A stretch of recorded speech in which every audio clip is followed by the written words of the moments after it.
I've got a coffee. What's up, everybody? Welcome to Table I got a Story coffee. Zero.Blue.Orion. Hey. You gave us. There we go. Hi. How's it going? God damn it! I got the stream open and I could have just stopped speaking at the very last tiny little bit of my thing, and it wouldn't have. Oh well, opportunity wasted. What's up, everybody? Welcome to Table Story Zero.Blue.Orion. How's it going? Going pretty good. I feel absolutely fantastic. This is the healthy stream. I think Fist and I are the only ones that are feeling somewhat human for today's stream. Oh, I'm not sick. I'm not sick either. What's your excuse then? Barely human. Wow. Wow. We're Barely all human. androids. Wow. Spoiler alert. Okay. Where's that bully emote? Do I need to sub at 2-3 to you to get my own face bullying you? Yeah, you fucking do. That's the cost of your emotional damage. I can't be bothered. I'll just put that one in there for now. I'll sub tomorrow. Yeah. I'm Yeah. tired. Welcome to the show, everybody. As you can see, we have no Myth today. Myth is away for this week and next week, so you don't get to meet Myth's Lucas' son. Oh wait, that was Akula. I must have spoiled that. Oh, It's Akula. a cooler macaca. Yeah. So we'll see what happens today. We changed the music a little bit for the intro. For Why? the intro, you'll see. How dare you change things? Don't Yeah. change things. Yep. Make it back to what it was before. Sorry. I will be attacking you in the Can't. YouTube comments. We can't. Just you wait till tomorrow at 4. Don't worry, I won't be Midday. able to find it anyway, Brad. Welcome to the show today, everybody. The last few episodes of the show have, in fact, been all over the place, I think. We've had a lot of different kinds of feels and a lot of different kinds of roller coasters going on of emotions. And a lot of things have happened. But if you've never seen the show before, good luck trying to figure out what's going on.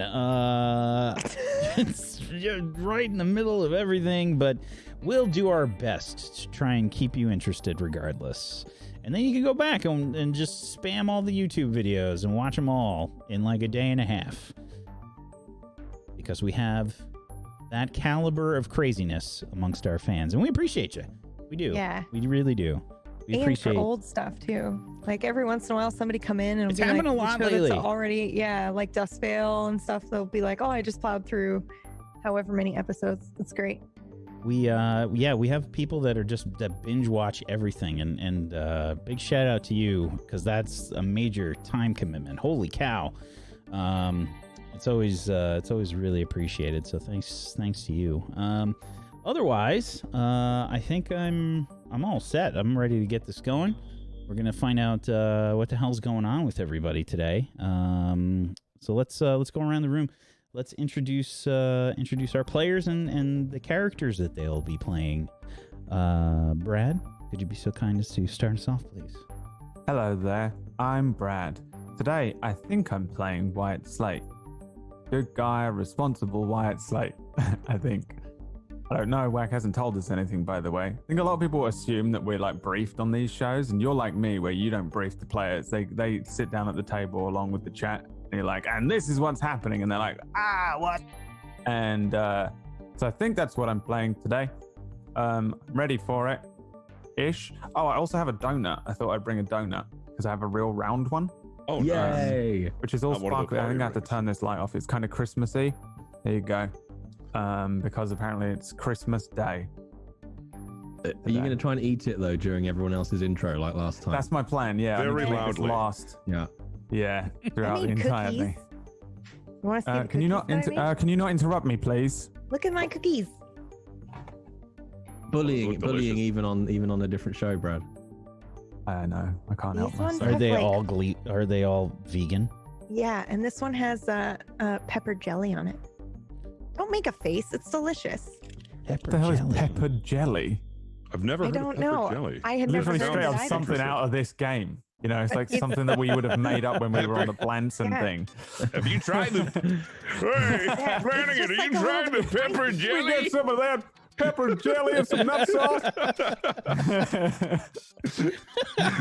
Did you make it up? What is it? What actually is it? No, it's just where I was. They had some. But what she had is it? some. What It are was great. they? It's like a little bit spicy and a little bit sweet.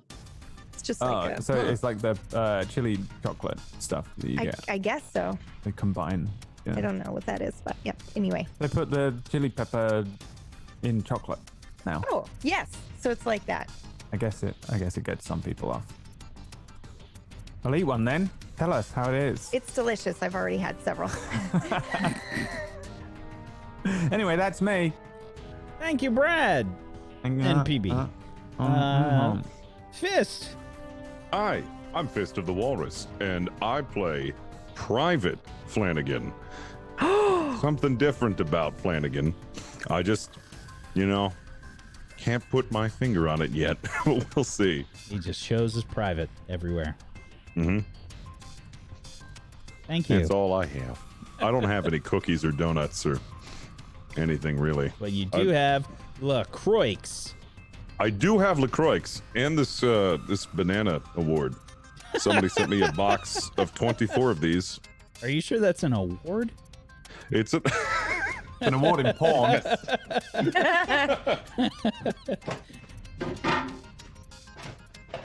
because you said it. I mean, I was You trying not to, but I'm really thirsty now. Thank you, Fist. There you go. Welcome. I had to wait for the Tasty. Speaking of Jay. I thought you were going to go with at least something nice, like speaking of tasty. But no. All right. You're the My voice feelings. that says that's why. See, that's how you do it like a pro. Just saying. See, that's why you're the pro, Jay. It's the extra second and a half. Yeah. It makes all the difference. I'm Jay. I have the plague, and I will, I assume, be playing Michael Aurora Stenson this evening, who is a good little tin soldier who just wants to get his rifles made and make everybody happy. Whether or not he will, tune in and find out, guys. Thank you very much. PB. I already went. I talked about cookies the entire time. You can just skip me. No. Brad, Oh, okay. did you finish that donut I already? just finished it just in time Oh. for the end of the intros there. Oh, okay. I'm Yep, curious as to exactly. what was you laughing at though? That's what I want to know. Oh, it was just a stupid joke that I didn't make. 1 second, Yeah. the difference that all it makes. You Makes laughed. all- You laughed at that, but you didn't laugh at you going off screen and then saying, "Everyone, look at my cookie," and then come back. Well, I did think that was funny, but it's not the same when you make the joke on your own statement. Well, maybe you Right? should check out my stream. Yeah. Do you want me to actually Yes. introduce my character? Okay. Hello, I'm PB, and I will be playing Gabriella today. Do you want me to go in more in depth, or just? Up to you. I would like to not do that. Okay. So Fair yeah, enough. yay. Fair enough. I'm Wax Steven, and I will be the GM of Doom. I'll be dragging the players kicking and screaming through the adventure today. As I mentioned at the beginning of the episode, if you have been watching the show, you've noticed that there have been a lot of crazy things that have been going on in general. The player characters have been sort of put through the ringer. They've had a lot of laughs and a lot of tears and a lot of crazy dune buggy motorcycle experiences on flashbacks and whatnot. And we saw the end of a certain character. We saw the end of. This is the next up. You can say it. We saw It wouldn't the- be a spoiler. We saw the end of Bongo. Luca. Oh, and Luca as well. Only Bongo knows what happened to Bongo. Oh, he's so dead. Come on. Yeah, he stayed on the planet. Probably died of starvation about 12 minutes after the last ship left the planet. Only Bongo knows what happened to Bongo. But we saw the end of Luca, and we had some pretty in-depth changes to the characters. What has happened to them? What has affected them? What has changed them? We'll potentially find out soon. I don't know. But let's play our anime intro and get things started. Let's head into today's episode of Zero.Blue.Orion.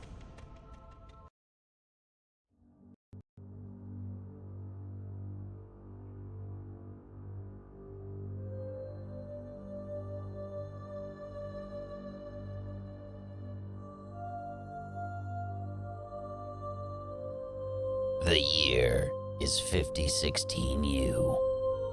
After many failures, humanity has reached new heights. Union is responsible for all of it. It is the tyrant, the watcher, and the guiding hand. The third committee watches over humanity, but is stretched thin. Threats loom from the Aun ascendancy, overreaching corporal states, remnants of the second committee, and other unknown dangers. Union scrambles to cope with the vast size of the hegemony and these threats by relying on unorthodox means.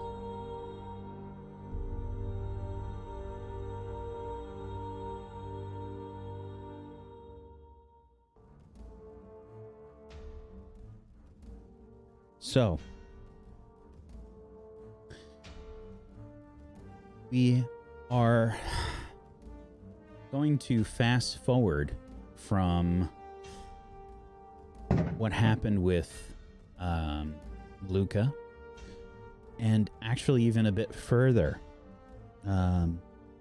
After these characters have sort of changed a bit. You are currently aboard the capital ship known as the Seraph, commanded by Captain Tivius Slate, as part of the crew and Lancer pilots. When you are not undertaking missions in your Lancers, in your mechs, you are part of the normal crew.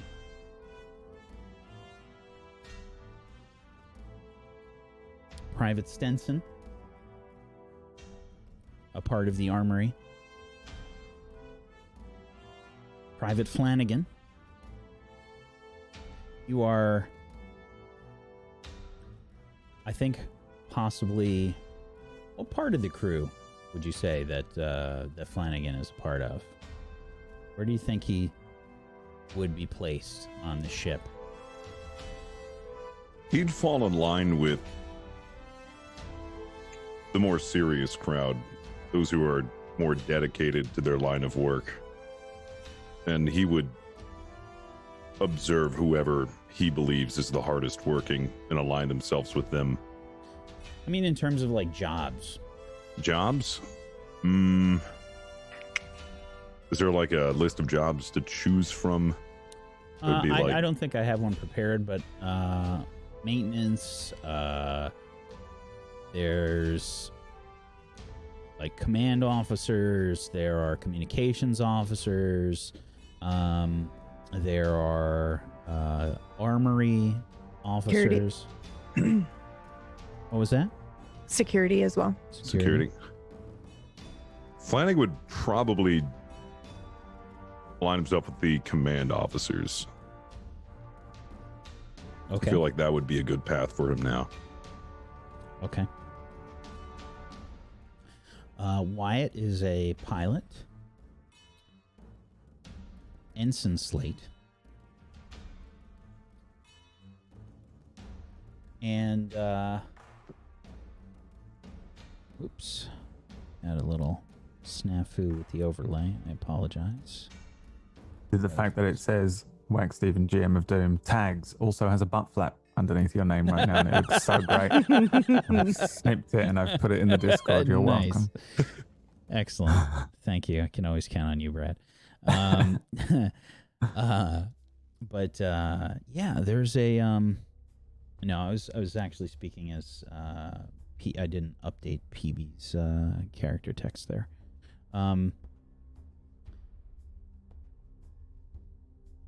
All of you are going about your business. It's been, I think, since we had the last session with these PCs, with these characters.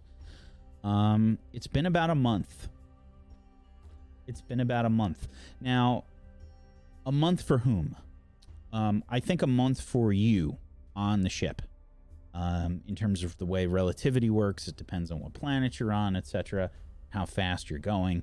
And it can get a bit confusing. But in terms of your understanding of time, it's been about a month for you.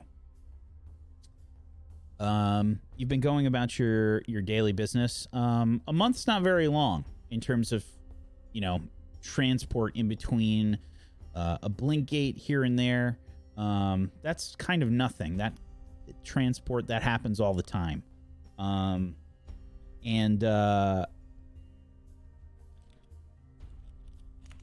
There's a are you all on the same shift, do you think?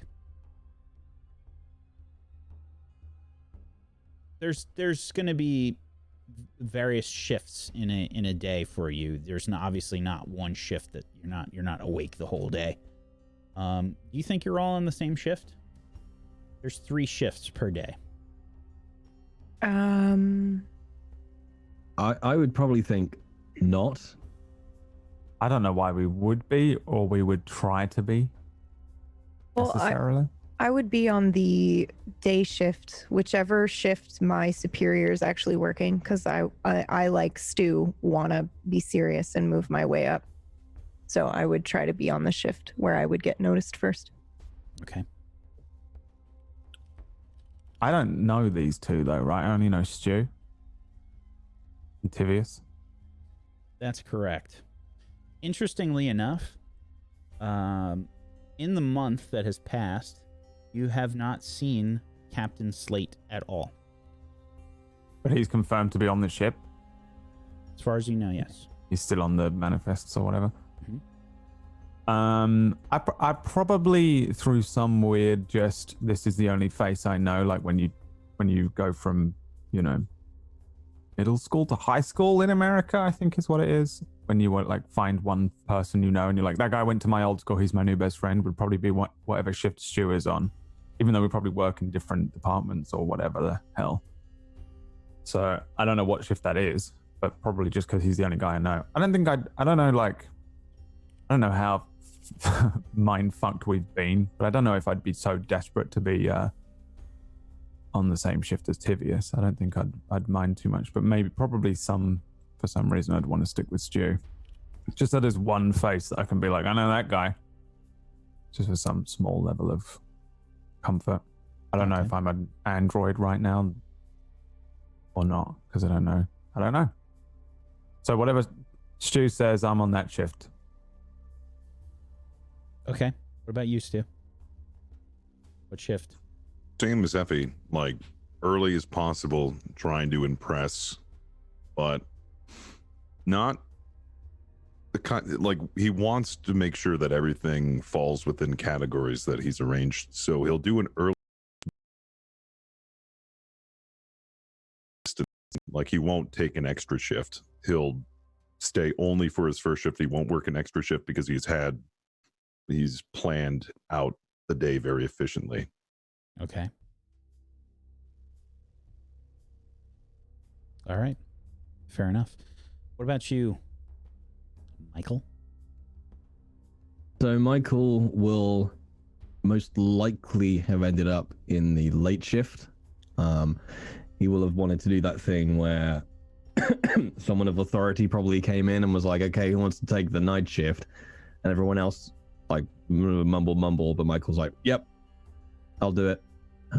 Just wanting to show that he'll do the jobs that no one else particularly wants to do, and he'll do the hard stint. So he's most likely on whatever the latest shift is in, like from midnight to 9 a.m. or something.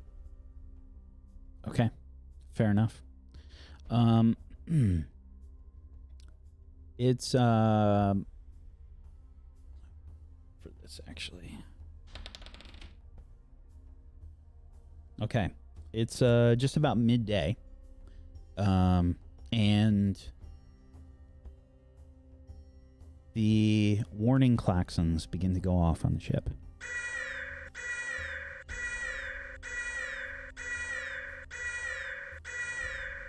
All personnel, please attend your battle stations. All personnel, please attend your battle stations.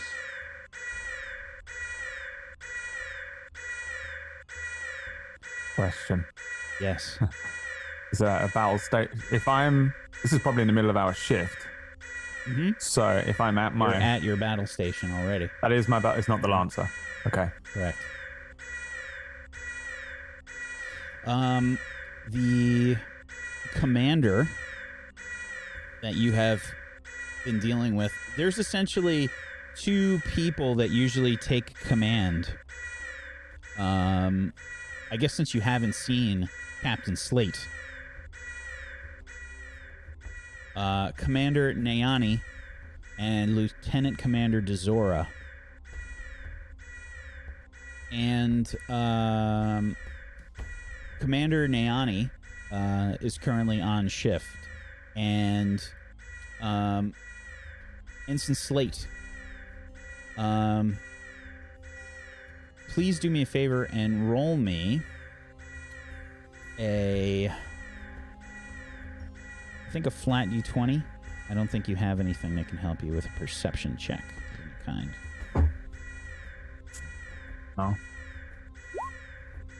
No. 5.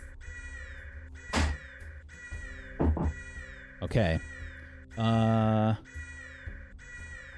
Private Flanagan, go ahead and give me a flat D20.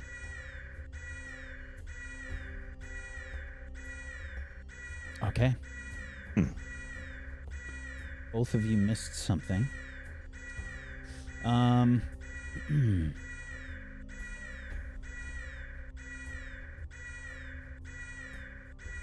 Commander Nayani says, basically on the bridge, all right, people. I've just gotten notification that the planet that we are passing by, Theseus 5, has just put out a distress call. It looks like their mining operation is being attacked by pirates. We're going to be deploying our Lancer divisions immediately. Ensign Slate, Private Flanagan, please report to your mechs immediately. Understood. Is Commander Nayani a boy or a girl? She's a woman. Yes, ma'am. I stand up. Does someone need to be at this console, or do we have... As soon as you co-pilots stand and up, somebody gets relieved. Like, as soon as somebody gets, ordered to go somebody else, there's personnel that are kind of floating, on the bridge that take over, when somebody has to leave. I give him a little pat on the shoulder as I leave. Okay. The two of you start to head off the bridge, towards the mech bay.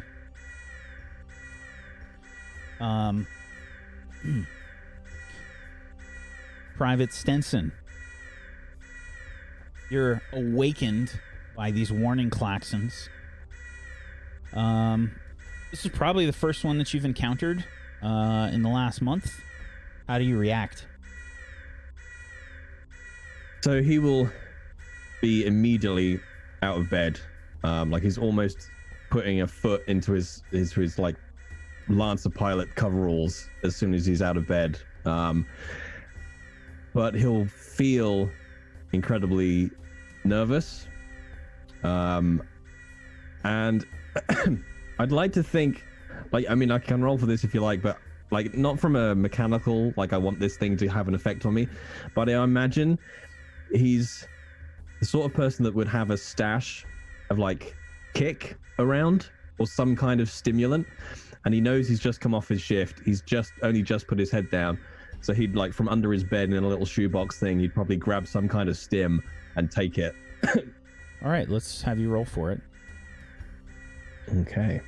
Do you have anything that can assist you? Do you have get a hold of or anything along those lines? No. Okay. Only just I'd a take flat on that. D20. Okie dokie. We're getting the low rolls out of the way early. It's fine. Yeah, you try and search under your bed for the stims. Don't have them. What do you think you used your last dose on? He would have used it not yesterday, but last week.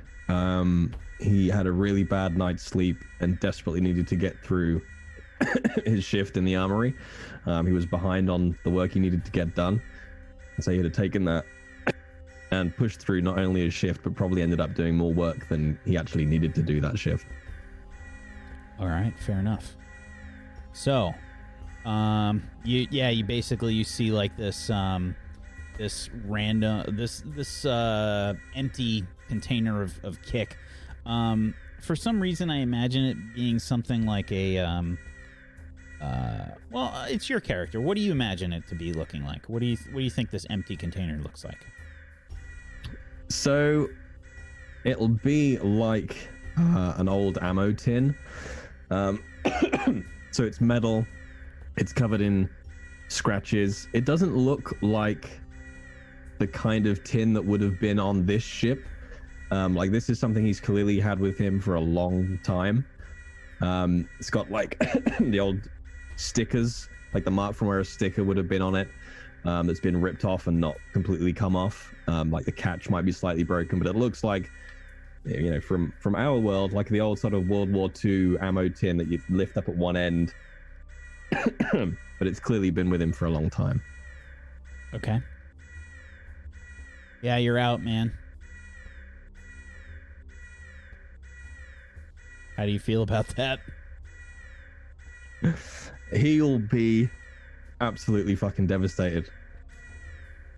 He will like do that thing where he kind of opens the tin, there's nothing there, and despite the fact there's just like maybe a couple of scraps of paper in it, he still runs his hand through the tin and around like he expects to suddenly find one. Shit. Fuck. Not now, not now, not now. Not now. Fuck.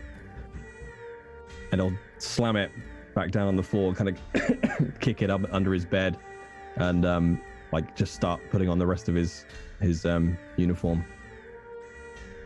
Okay. You put on the they're mostly black colored uniforms that you put on. Blacks and grays. With a little bit of blue. And you can hear your commanding officer for the armory.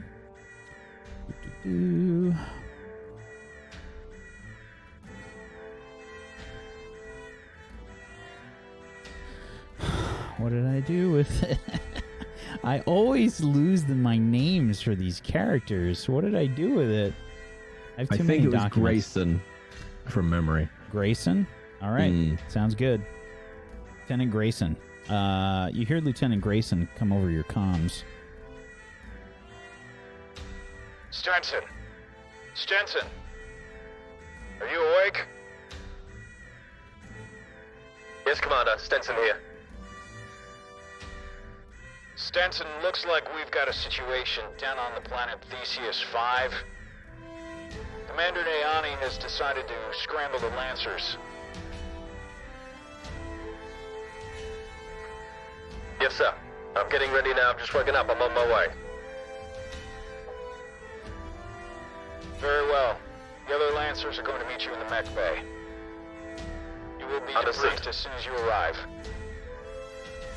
Understood, sir.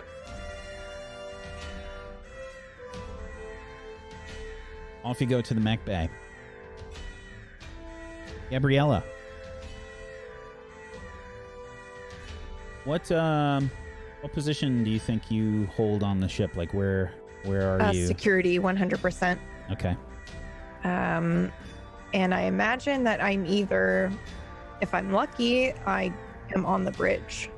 If not, then I'm probably nearby or on standby for that. Okay, fair enough. You get a communication from Corporal Simmons, also known as Ashura.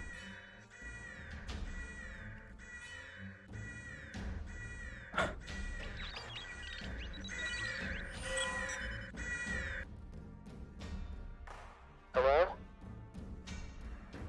Yes? Gabriella? Simmons?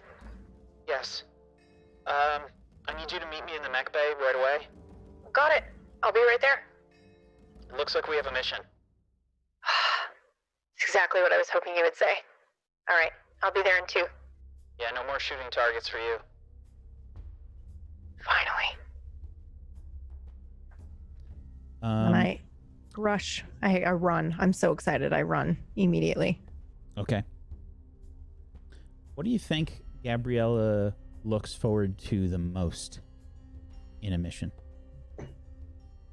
The adrenaline rush when she's in danger. Does that and start manages now to- or when the mission's actually underway? It starts, well, because she hasn't had any live targets before. So usually in simulation, it starts like when a gun is pointed at her and she's under fire or about to be under fire, and she chooses to take a risk, and that risk pays off is usually when it kicks in. I don't know what it'll be like when it actually starts. For real. Okay. Planet, the system Theseus 5 is right on the edge of Harrison Armory space. In the Sierra Madre line.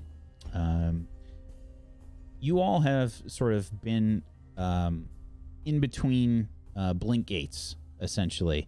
I don't think that you've gotten the exact details as to why you're going to specific locations, but you've been traveling from the blink gate right near the border there of Harrison Armory to the next system over. This is kind of like in the middle of your trip. As you arrive kind of like in the mech bay, you can see the rest of the Seraph Lancers, which include all of you, as well as Ashura, Reaper, Trident, and Vagabond. And I'll paste these names in the chat here for you as well. So you can see Corporal Simmons, Lieutenant Poole, Lieutenant Batat, and Lieutenant Barnes all here. Lieutenant Commander Dezora is waiting for you in the mech bay.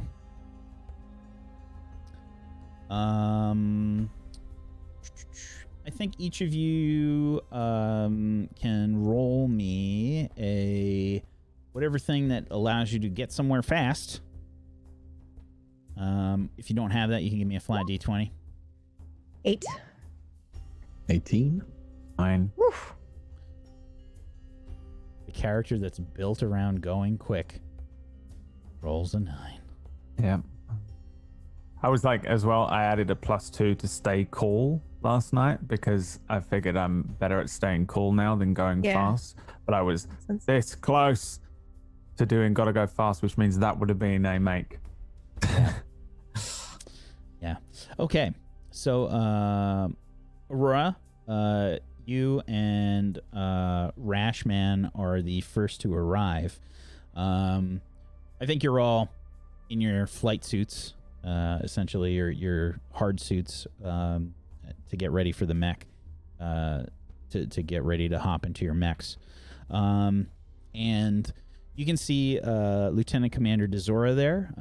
She's a pretty like imposing looking figure. She's like very, very fit. She's pretty tall.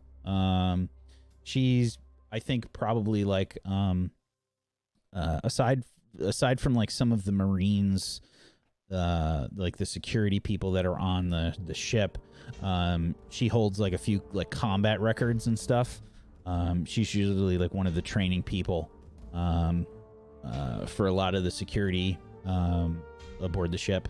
So she's kind of like a badass like amongst the crew. And Rashman, you and Aurora are the first to arrive, beating the other Lancers. You can see Zora.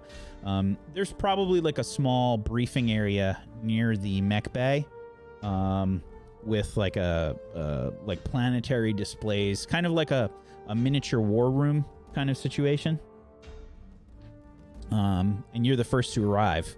Lieutenant Commander Dezora, she's got, I think, she's got like a braided, like a long braided ponytail that she kind of like winds up like into a tight bun.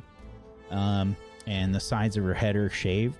She's got like a burn that kind of travels from her cheek like towards part of the back of her head. And you know, like a lot of scars, especially like superficial ones, can sort of just get fixed these days. So a lot of times, I think military personnel, they might keep them because they look more intimidating that way.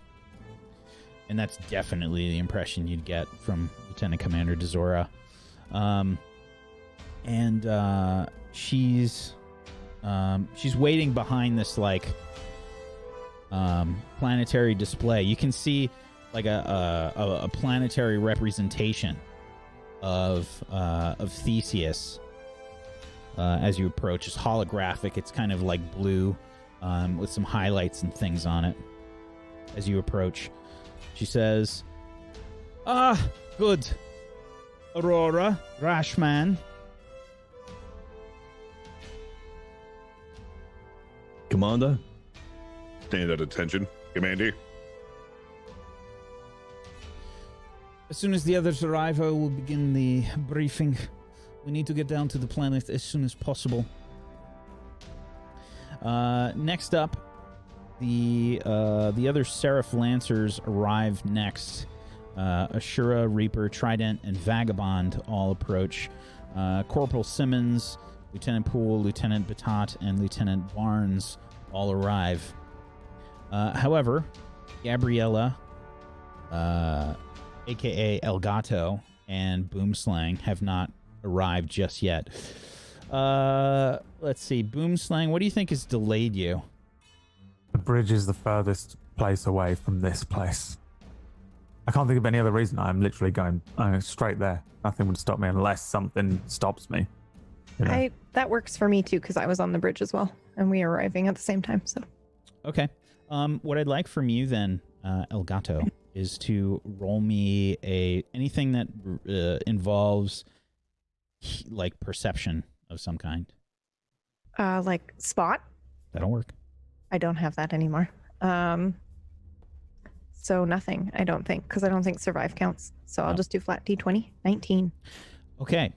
So yeah, you actually heard some of the communications that were going on in regards to Theseus 5. You're the only one here that managed to catch the communication, which was that they are, they've come under attack from what appears to be a sizable force of pirates.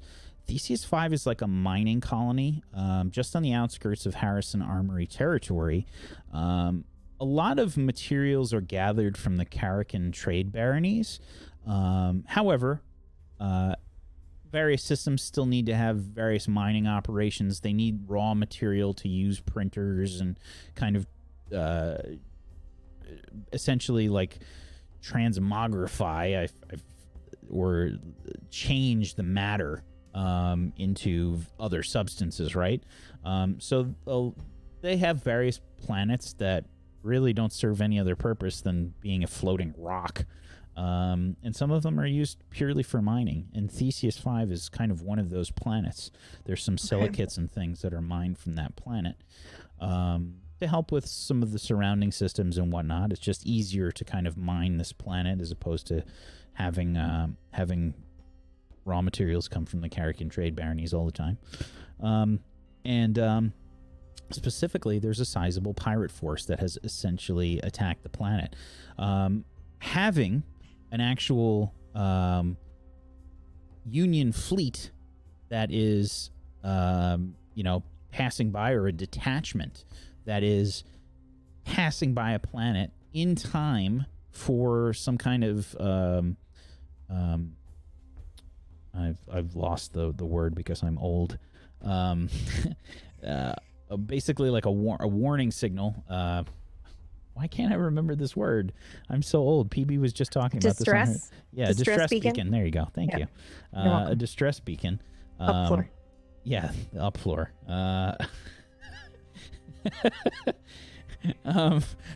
Having the distress beacon sort of go off, and actually being able to do something about it, like actually being close enough that you don't have to worry about the relativity, is it's extremely fortunate for the planet, not so fortunate for the pirates. Having this rapid sort of reaction is uncommon, but it's just kind of a lucky situation. And you've gotten this distress beacon, and you can actually do something about it. From what you can tell, or from what sensors have picked up, there is anywhere from 20 to 30 pirate mechs down on the planet. Wow, okay. Holy shit. I like them odds. Yeah. So, Boomslang, you and Elgato. They're pirates, too. It's not like they don't fight all the time. Sorry. Boomslang, you and Elgato are the last to arrive amongst the group. Lieutenant Dezora has her arms crossed, and she's kind of looking at you as you rush in. And she says, "Now that we're all here, we can begin the briefing. Theseus 5 is a mining outpost for the Harrison Armory. Of course, it is barely on the edge of their space, but they are still considered part of the Harrison Armory, and they are a vital part to the surrounding systems and their economies. It is strange that pirates would be attacking this location this far out on Harrison Armory territory, and it is, well, frankly, a very strange move. We have currently one mission, and that is to secure the planet and rid it of these pirates. However, I need all of you to be on the lookout to try and figure out if there is any secondary motives. If you are able to, please take any pirates that you can alive. We must question them. We must find out why they are here on the planet. It is extremely important. This seems unorthodox, to say the least. Now, in regards to communications from the planet, we believe that we have seen approximately 20 to 30 mechs make planet drop. We will be splitting you into two groups.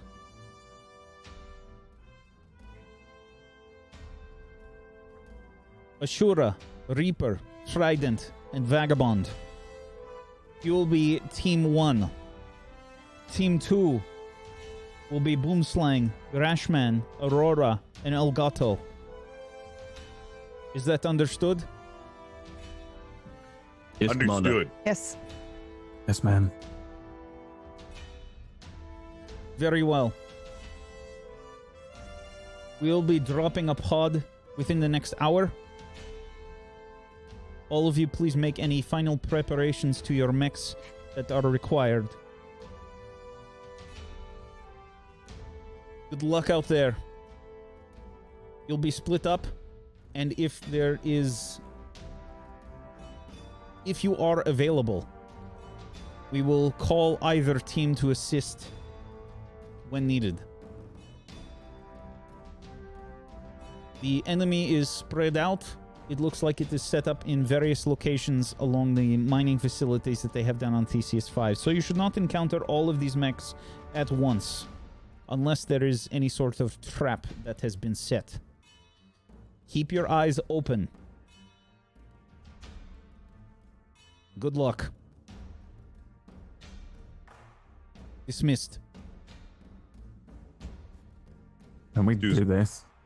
I think this is Is the it canon this or is it Yeah. this? We did an Attack on think- Titan thing. Yeah. Okay. I think Attack Is on it the- Titan, they do like a Yeah, fist. is it the Attack on fist or Titan, the they do hand? that, I think, or they do this Yeah, he's thing. gonna do. I think Why didn't we we'll do the it. Final Fantasy VIII? Sorry. or the Red Dwarf.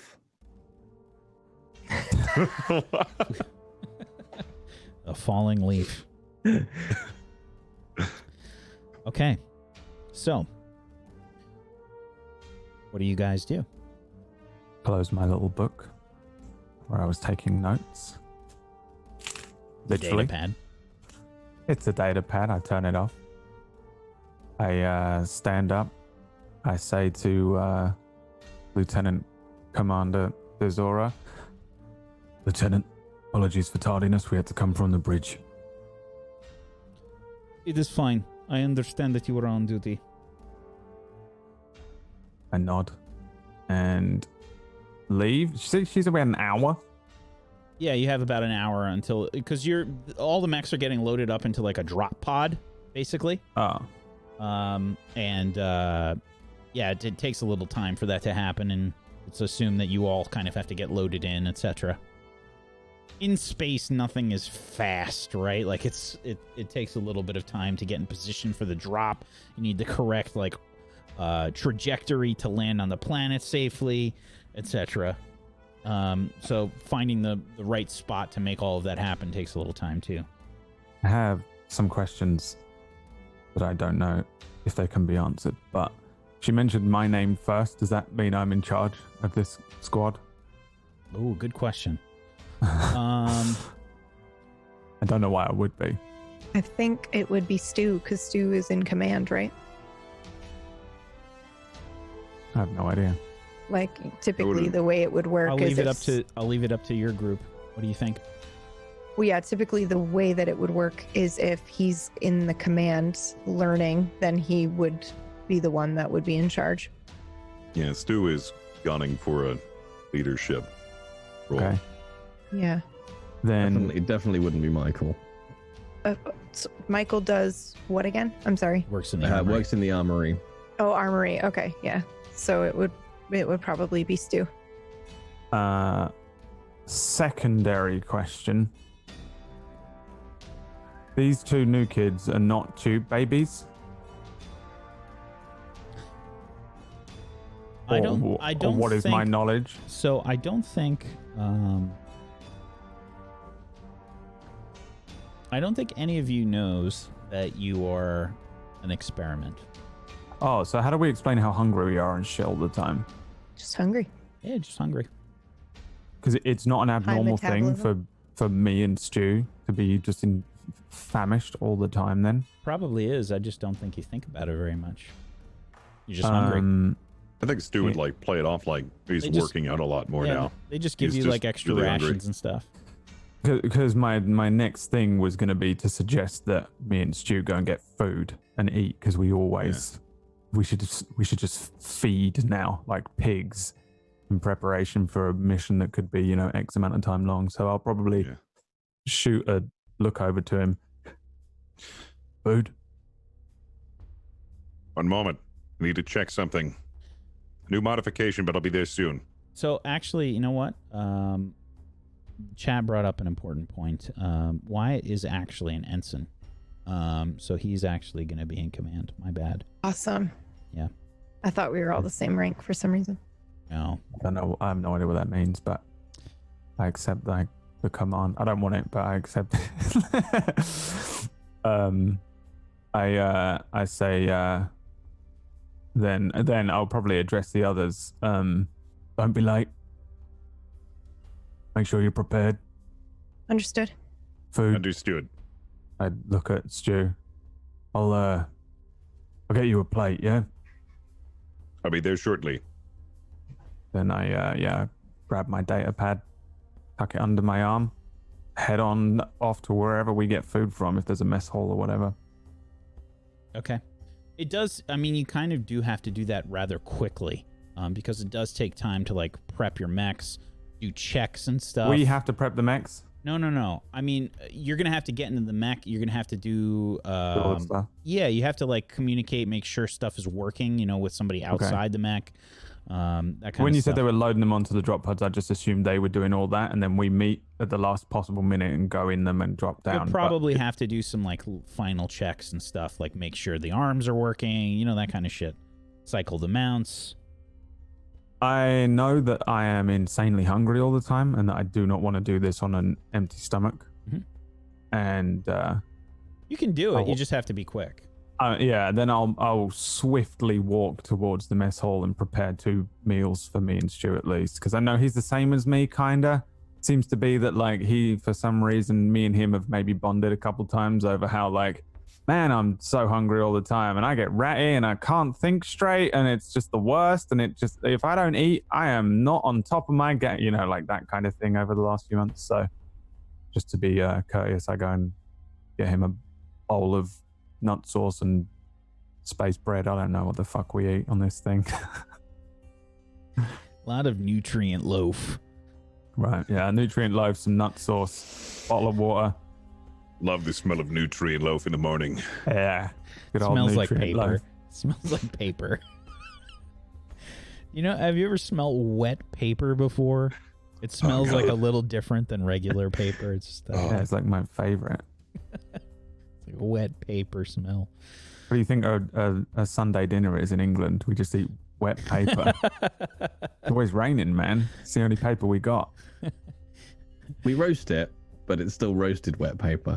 It's just hotter. Crack some peppercorn on it.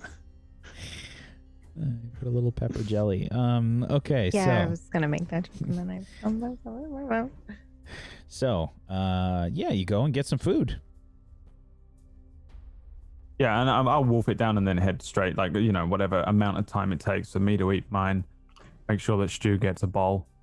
You will probably make it back, like, shortly before you finish, just to be courteous, because you always, it's kind of like a ritual, I would assume now, that we always eat together. It's like one of those good luck things. Aw. Yeah, and then probably head towards the mechs just ASAP, really. Okay. I want Head to check towards the over all my mechs. modifications and shit as well. Sure. Personally. Is this the first time we've been in them? In the month? I'm sure that you've done Sim. simulator stuff. You probably like had to hop in the mechs, just, you know, maintenance and that kind of shit, you know, testing reflexes and connections and that kind of stuff. You probably have to do it just as part of general maintenance, maybe like once a day or every other day or something like that. Just to make sure that everything's working properly. But yeah, you hop in. What's that? After I do the checks, or at least start the checks and start cycling through weapons and things like that, I want to see if I can do any initial recon or investigation on these pirates. Okay. How do you think you'd do that? I'll probably check the database that we have access to, I guess, and see like what information we have on them, you know, standard formations, if they have any, things like that. Okay. Go ahead and give me an investigate roll. 10. Okay. Good thing you got a +4 in that. Yep. The rolls today. Wow. Okay. So in terms of the information you know, I don't think you get any. Like, the pirates haven't identified themselves or anything. Okay, so we don't know that there's like a common group or anything. Yeah. Okay. So like, there's a lot of pirate activity that happens. Like, Smith Shimano, the IPS North Star group, they handle a lot of the pirate stuff near, like, you know, the near Cradle and that kind of thing. But pirate activity happens a lot. I mean, they can take advantage of like the distances between blink gates and that kind of thing, you know, because you just can't respond fast enough. Like, the planet has to have their own security basically to guard against pirates. Unless you have a situation like this where people just kind of get lucky.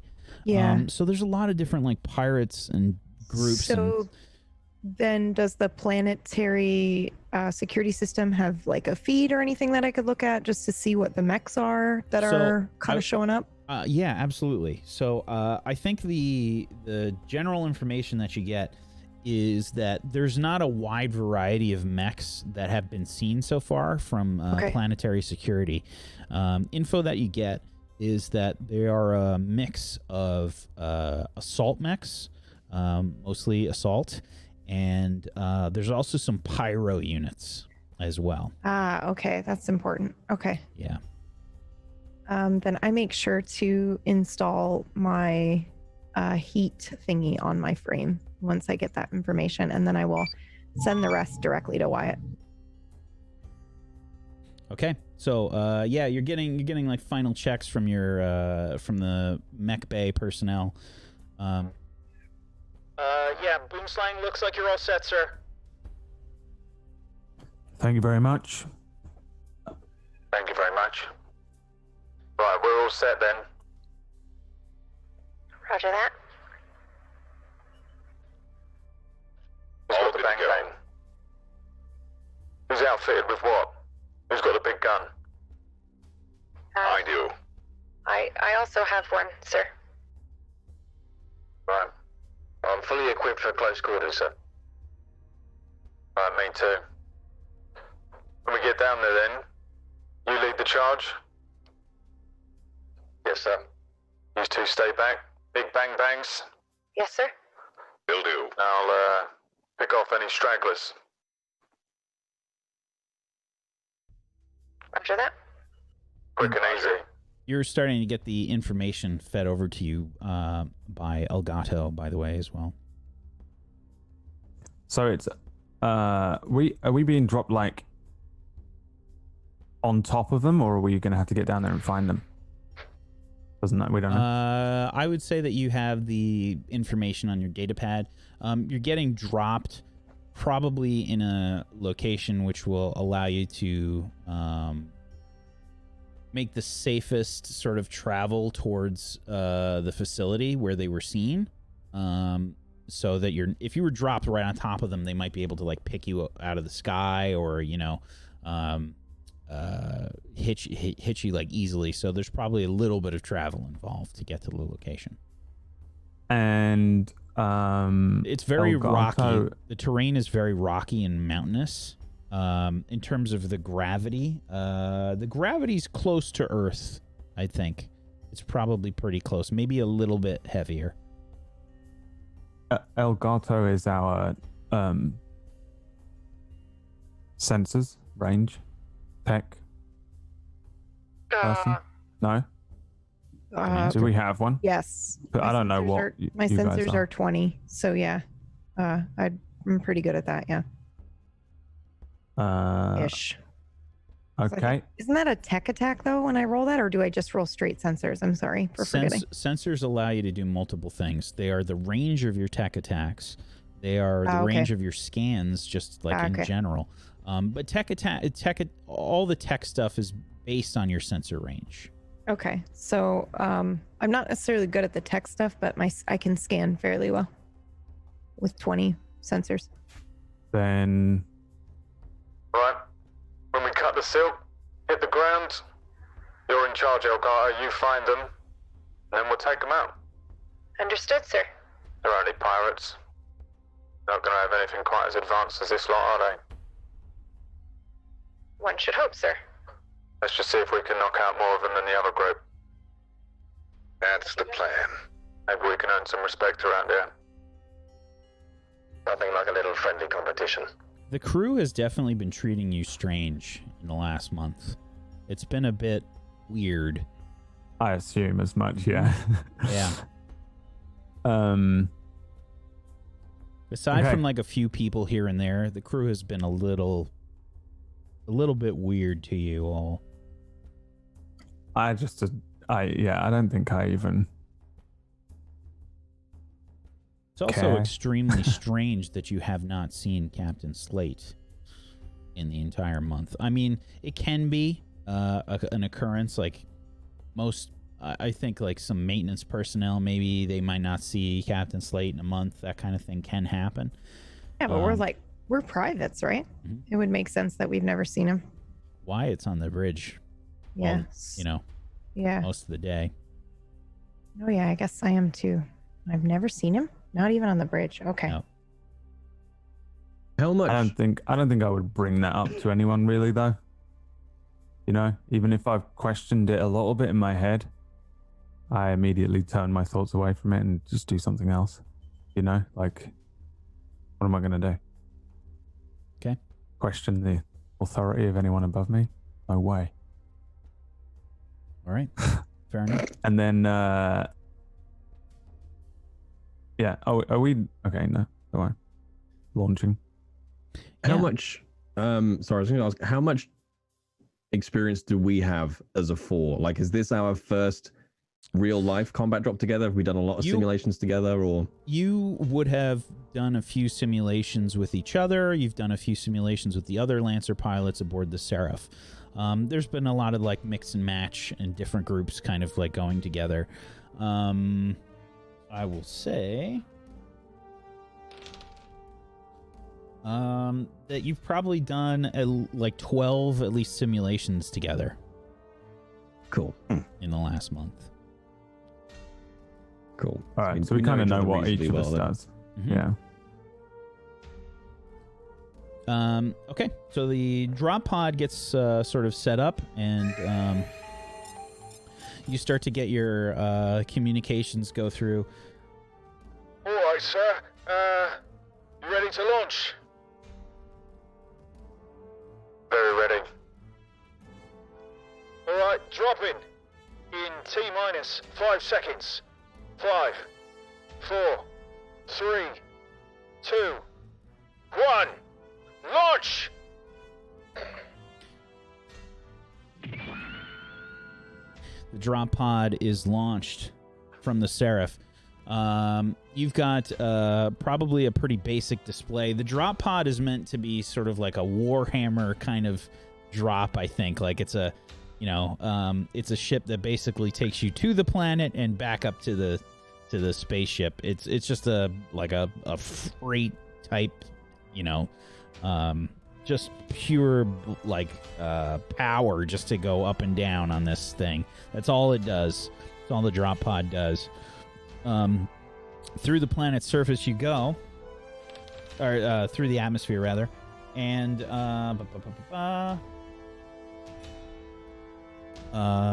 you make it through the atmosphere without any problems. And various alerts start to go off.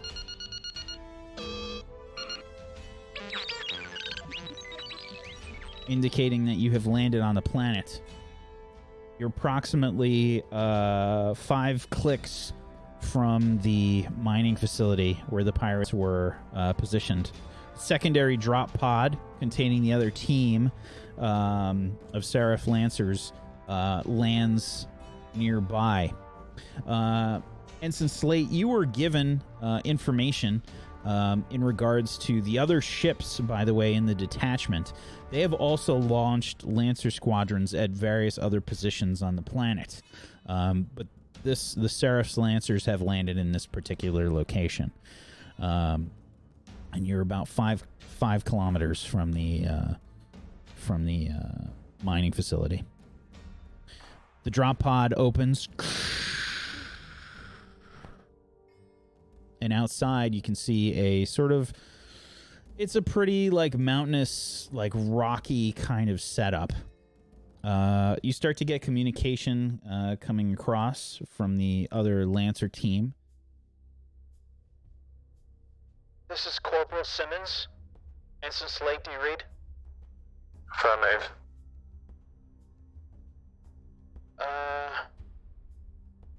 No problems on the way down.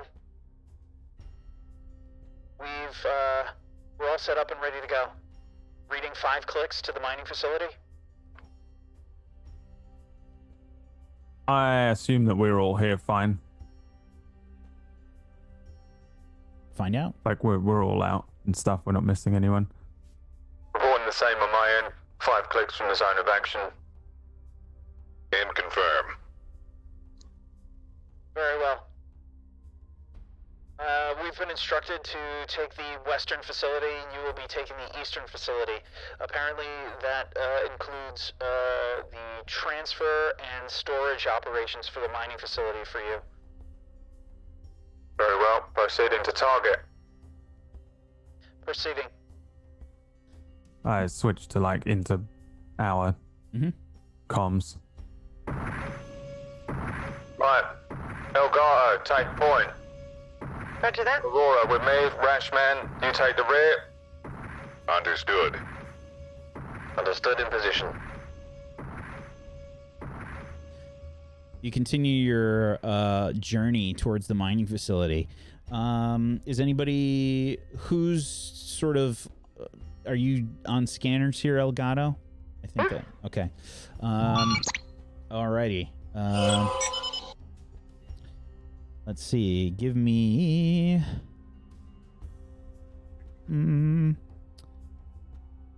Yeah, give me a... Give me a systems roll. Okay. 6. Alrighty. As the group starts to split and you approach the mining facility, nothing out of the ordinary outside. This is what you see. I'm sorry, I just have a quick question Yeah. because this is new on my sheet. What is the system bonus, limited system bonus +2? So certain systems get like a they get like a bonus thing that you get to do.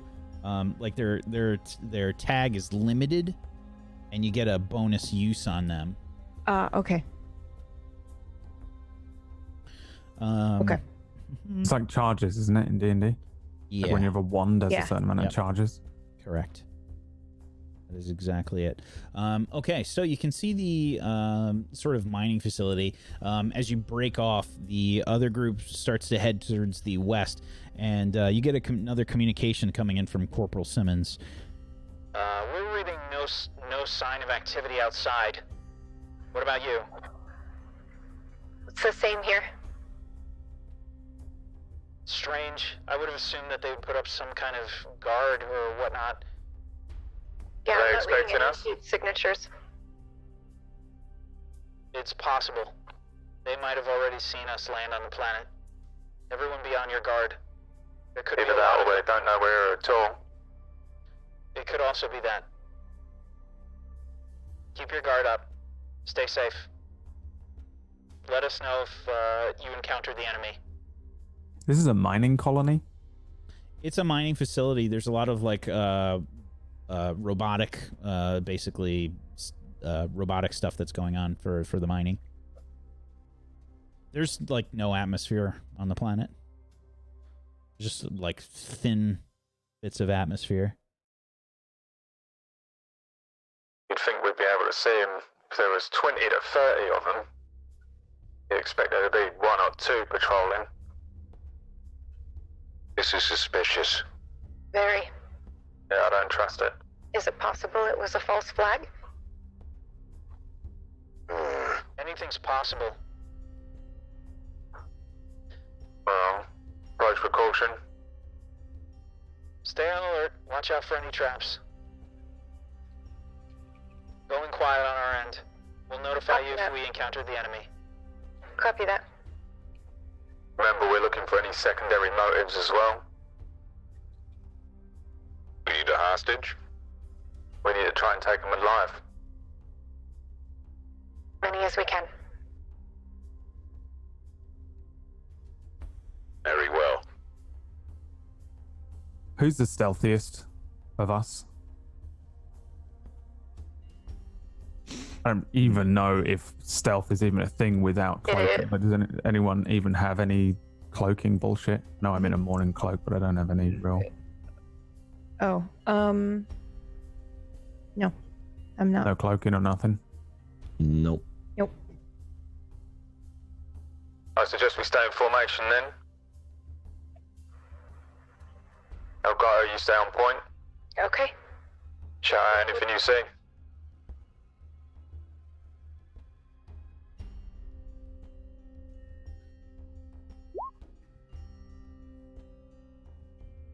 All right. I'm just gonna every couple minutes roll that and Sure. keep scanning. As you get closer to the facility, I'd say you're less than a kilometer away from the entrance of the facility by now. You do another scan. You as you try and locate any mechs, it appears that the entrance to this facility is unguarded. But I still don't see any mechs or heat signatures or anything. Nope. that's strange. The facility seems to be open, sir.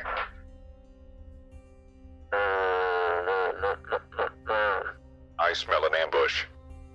Yeah, they could all be Agreed. cloaked.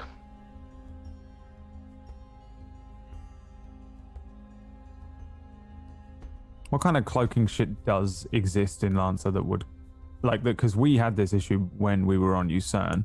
I don't know if I remember anything from UCERN, but I would definitely know. I assume from Definitely- simulations You and stuff. definitely do not remember anything from UCERN. Cloaking from. She's just doing basic sensor scan Yeah. stuff. There are ways to, cloak Be your mechs invisible. and stuff. Yeah, there are ways to hide them. Absolutely. We could try and get close enough to see with our eyes. Yeah, we We could try that. could. We might fall right into their trap. Let me try one thing, sir. What is this core system passive that is the precognitive targeting? Says by allowing AI data dump and REM learning via neural bridge, a pilot can learn to read situations before they begin to develop. Let's take a look. Is that all the info that there is? It also says the nature of the precognition is as yet unknown, so SSC recommends limited monitored use of this protocol. Alrighty, let's take a look. That's my core system passive.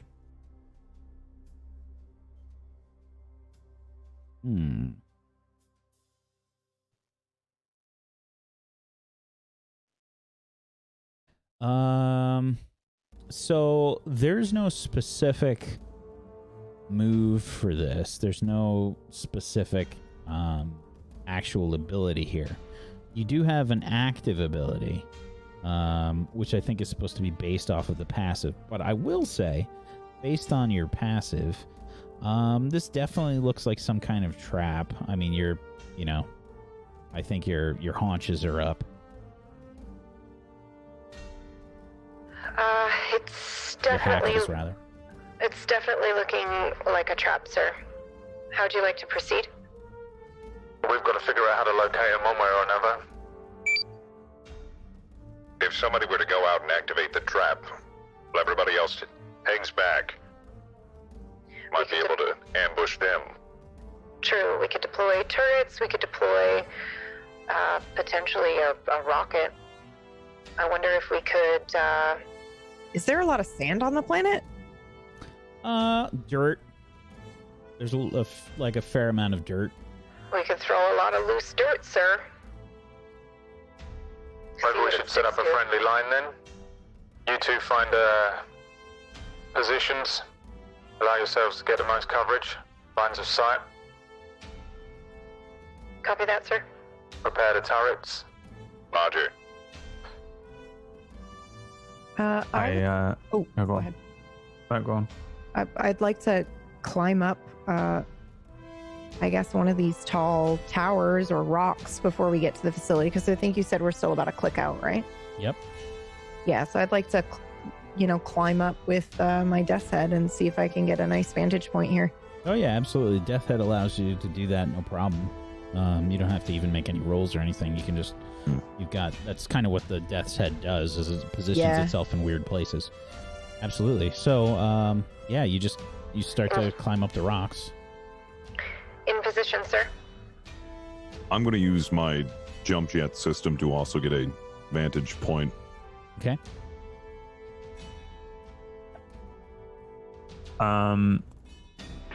What does Aurora have? You're just a punching machine? Yeah, he's basically he's all set for close combat. So he would be at the front of any fight, essentially. Aurora, I'm going to go in and activate the trap. I'll be ready, sir. Find a position. If they activate, swarm me. Do you want to let the other deployment know, sir? So that only one of us is walking into the trap? They're not hitting this facility, or they are hitting it from another angle. They're right. a different facility. They're It's not hitting this the one. other facility, Yeah. but still. This is our responsibility. Mhm. This is essentially dubbed as transfer and storage. The other facility was essentially kind of like ore processing and probably like data and that kind of stuff. Can I see the other team and the other facility from here? In this vantage point? Probably. Okay. Have they made a move? They're still on the way Okay. because they're further out. You guys came from like the east and they're Yep. hitting the west facility. Okay. So you Who's arrived. in charge of them? Ashura. Ashura, yeah. I'll contact her then. Sure, this is Ensign Slate. Go ahead. We have approached our facility, but we don't see anybody. We suspect a trap. Understood. Be We've cautious. set up an approach, and we're going to try and activate their trap and counterattack. Fair enough. We'll be on the lookout ourselves. Preparing our assault now. Good luck. Good hunting. Good hunting. And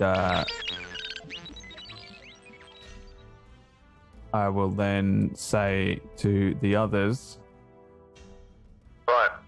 Not sure what's going to happen here, but hopefully this thing's going to get me out of it. Pretty good at jumping big distances in a reactive way. If it doesn't quite work, Rashman, you're in charge. Understood. Alrighty. and I am going to just walk up to the front door. All I right. got some faith.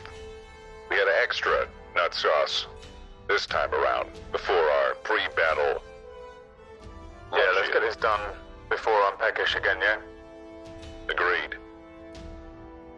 Yeah, I'm walking up. I brandish a war pike though.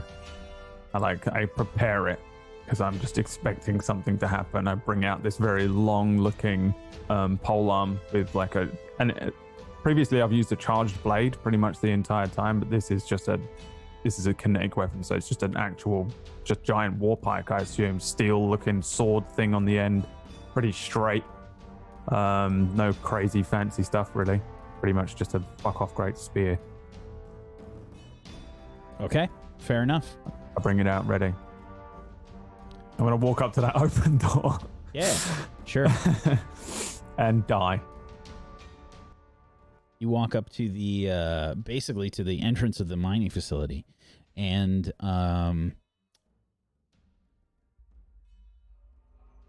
the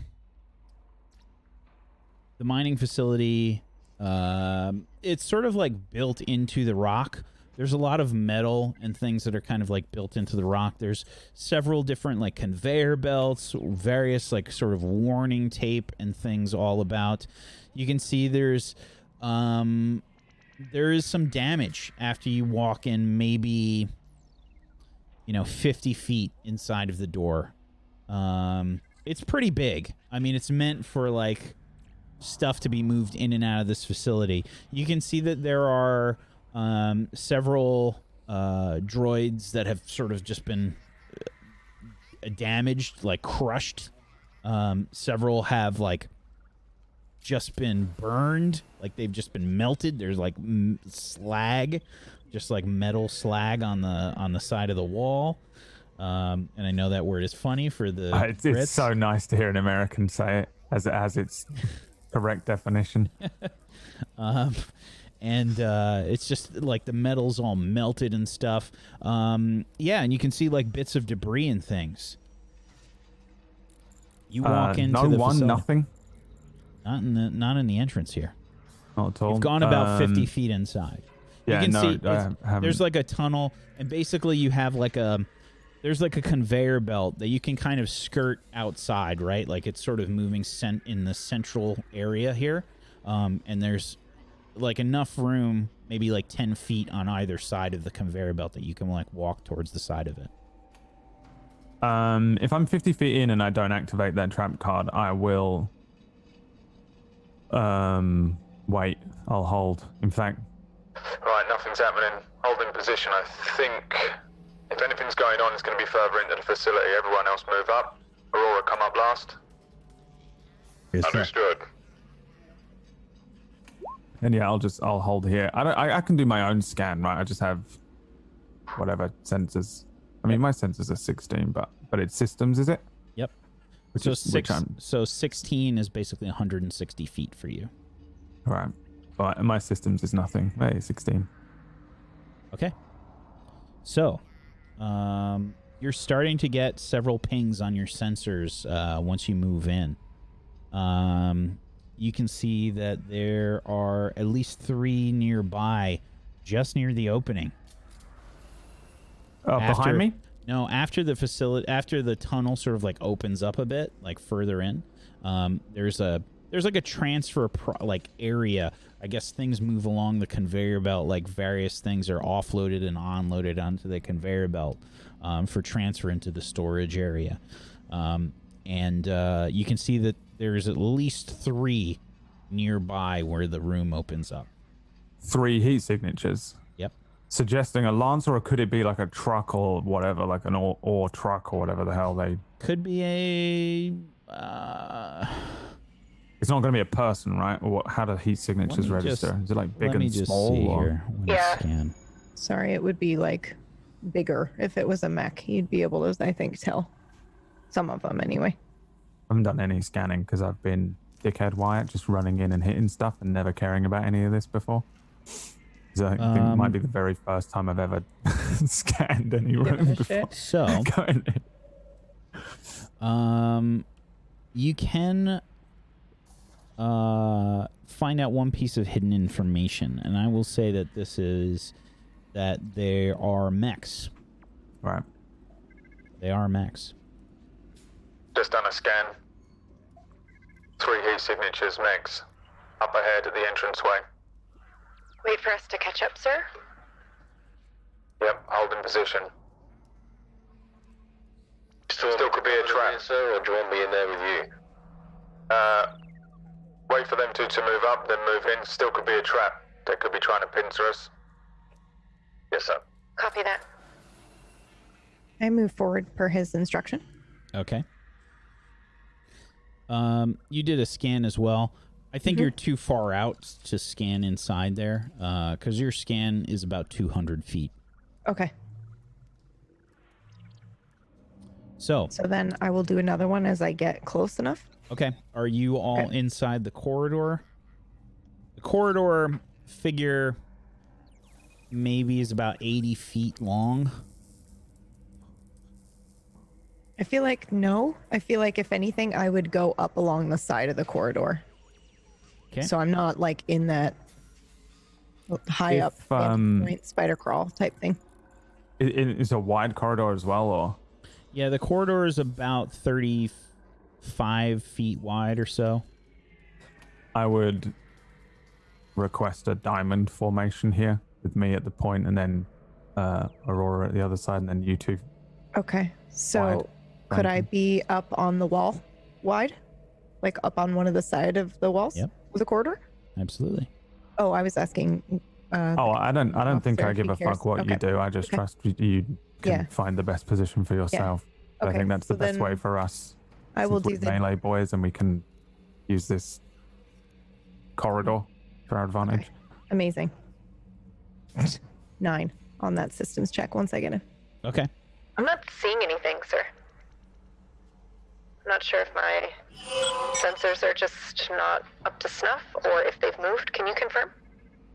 I can just send Your my data. information Yeah. over. Yeah. I'd do that. Okay. Thank you, sir. And how far away are they? If this is 80 feet long, we're 50 feet. They're only like 30 feet ahead of us or not? Or we're 50 feet in and then that's the start of the 80 feet corridor? No, the whole corridor is maybe like 80 feet long, at least before the room starts to like open up. And they're in that room. Yep. Aurora, anything happening? He's dead. What was his old sign? Nero. I will I will scan, but I got nothing. Literally nothing. It's a micro scanner. I want you to scan behind us before we engage. I'll do my best, sir. I've not really got the tech on here to try, but I'll do what I can. I guess it's a system roll. Yep. I don't trust for shit they're gonna fucking rush in behind us after we get in there. Okay, 18. So, within 30 feet, what specifically are you trying to scan for? So I'll be trying to scan. I almost said disturbances in the force, but anything like a heat signature, an EM field, a magnetic field, anything that isn't clearly the atmosphere or sand. Okay. Within 30 feet, nothing. God damn it. All clear at the back, sir. Right. Any bright ideas? We've got 3 heat signatures ahead of us. Still don't trust they're not going to come in behind us. Sir, I have a stealth hard suit. I can get out of my mech and go investigate and report back. Far too risky. Understood? Not if they're going to spring a trap on us. We're going to need to keep you in the mech. Last thing we need is you scrambling back. With Aurora behind us, we might have a better chance if we are being attacked from behind. Agreed, but I also would like to have the gun.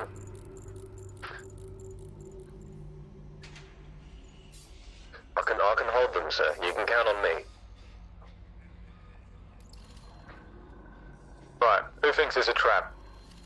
It's absolutely a trap. Most definitely, sir. So they're waiting in there, guns pointed at this door.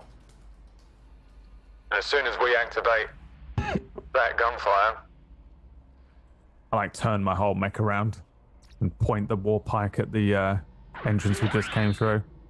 I reckon they're going to come running through there like rats. Rats in hillbilly armor. Hopefully. And then turn back around. Well, my usual plan is to run in and start hitting. We could go in twos. 2 of us rush in, open fire on the 3 that are in there. If nothing happens behind us, the other 2 come in. Sort of guns blazing, though. You don't think the 3 are bait, sir? I do think they're bait. But we're still going to have to take them out, right? Could we just stage an attack in this corridor? With multiple fire? I could rush in, activate them, and rush back into this corridor. Don't you think they'll come looking if they hear gunfire? Have you If we closed? know- Have you closed the distance yet, Elgato? Yes. You We're have? in formation, right? Yeah, We're we're- like, I'm just checking. Okay. yeah. Yeah. Mm-hmm. And there's probably not much between us. We're just in a fucking diamond in terms of 1, Two. If we know they're there, and this is a trap, then they know we're here. They're just waiting for us to make the move. As you say that, Yeah. there's a rumble that starts to Amazed happen. it hadn't happened already. There's Yeah. a rumble that starts to happen. You start to hear like little pting, pting, pting as rocks begin to fall on your mechs. And that's where we're going to take our break. Oh, fuck me. We're in the trap. The trap is not mechs Yeah. shooting us. I knew it, man. I said they were going to be in hillbilly armor. And then an anvil and a piano falls. Yeah, dude. They're not even in mechs, man. They're probably in like trucks. You know, like they're like the GLA from Command and Conquer. They're just fucking like loads of them in trucks and shit with rocket launchers and battle buses and shit like that. They're in the little scooters from Scorpa. They're just gonna come riding down the It's corridor. fucking Bongo and his crew. It is Jiro! Jiro's at the back, Bongo's in the fucking trap. You just hear the. Yeah, but we're going to go ahead and take a little bit of a break here as the crew has stumbled upon a trap. I rolled a natural 20 for that, by the way. I was trying to apply all of my D&D tactics to military form tactics, but I just didn't think there would be a classic D&D fucking dungeon trap where we click a pressure plate and some fucking tubes fire darts at You us. guys were rolling great for your systems. I rolled a natural 20. Oh well, we'll see. Yeah. I think I can get out of here. You three are dead. Yeah. It was an honor serving you. Whoops. For 5 minutes. I will die for The you. fails of Wyatt Slate continue. Yeah, so we're going to go ahead and take a little bit of a break here, folks. If you have not done so yet, please make sure you follow all these wonderful people. Follows are free. Make them happen. Give them a follow. They totally deserve it. And if you have an Amazon Prime or a Twitch Prime that you have not used yet, consider throwing it their way. Get yourself some emotes. Go support them. Go give them some love. And if you want to help support Table Story, make sure you follow this channel. Follow twitch.tv/tablestory. And you can check out tablestory.tv/pledge, where you can check out our Patreon, where we have all different kinds of content on there. We got lots of good stuff. I explained my production setup for the way that I do my shows this month for the lore drop. So talked about that because we had a few people ask me about it and how I do all that stuff. We've got custom artwork. We've got all kinds of stuff. So go check it out. Otherwise, we're going to take a little bit of a break. We'll be back in just a few minutes. Hang tight for more Zero.Blue.Orion. Back in just a few.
Welcome back, everybody, to Zero.Blue.Orion. We return as the group has entered the mining facility. Behind them and on top of them, rocks begin to fall. Fuck. You called it, sir. Everybody, Should've known. please give me an agility save. Fucking rocks, really? I'm absolutely horrified. Wow. Suck it, natural 20. Oh no! Are you kidding me? It's okay. The person that's supposed to be the fastest. Okay. Ah, So that's I terrible. think It's because I was running towards Stu to try and dive in front of them to take the brunt of the hit for him. I'm not really. so. The rocks begin to fall. Elgato, Rashman, and Aurora, you manage to dodge the rocks. However, Boomslang, several of them do hit you, and you are going to take 10 damage before armor absorption. Fuck me. As I guess you try to like warn everybody with some visual cues and with the comms. But yeah, it fucking hurts, man. Can I still do my exposed singularity thing? No, you're hit. That was the agility save to see if you could do anything to try and. But this is when I take damage. Oh, so it does happen when you take damage. Absolutely. The reaction, yeah. Absolutely. I can teleport 1d6 spaces. Okay, do you have to do it in a certain direction? Does it say it's a random direction? What is it? Direction of my choosing. Okay, so further in? I think I would go further in, yeah. Okay. Because I'm going to try and take him by surprise now. We've got to get some sort of fucking drop on these bastards. So even though I take... So that was before armor. Before armor. I took 10, so I took 7. Jesus fucking Christ. You got 3 armor? Nice. Yeah. That's a lot. I don't know how I get 3 armor. But I do. I think you get it from Hull. Hull. It's because I've got Hull. I've got 3 in Hull. Hull is Okay. just hit points. I don't know. It's You my might have pilot it from thing. some of your systems. I don't know. 4 on a d6. I don't know what that translates to. Okay, we're gonna in move terms of where we you are right now. over here into the facility. So, yeah, you move ahead. You're on the sort of like locked conveyor belt right now.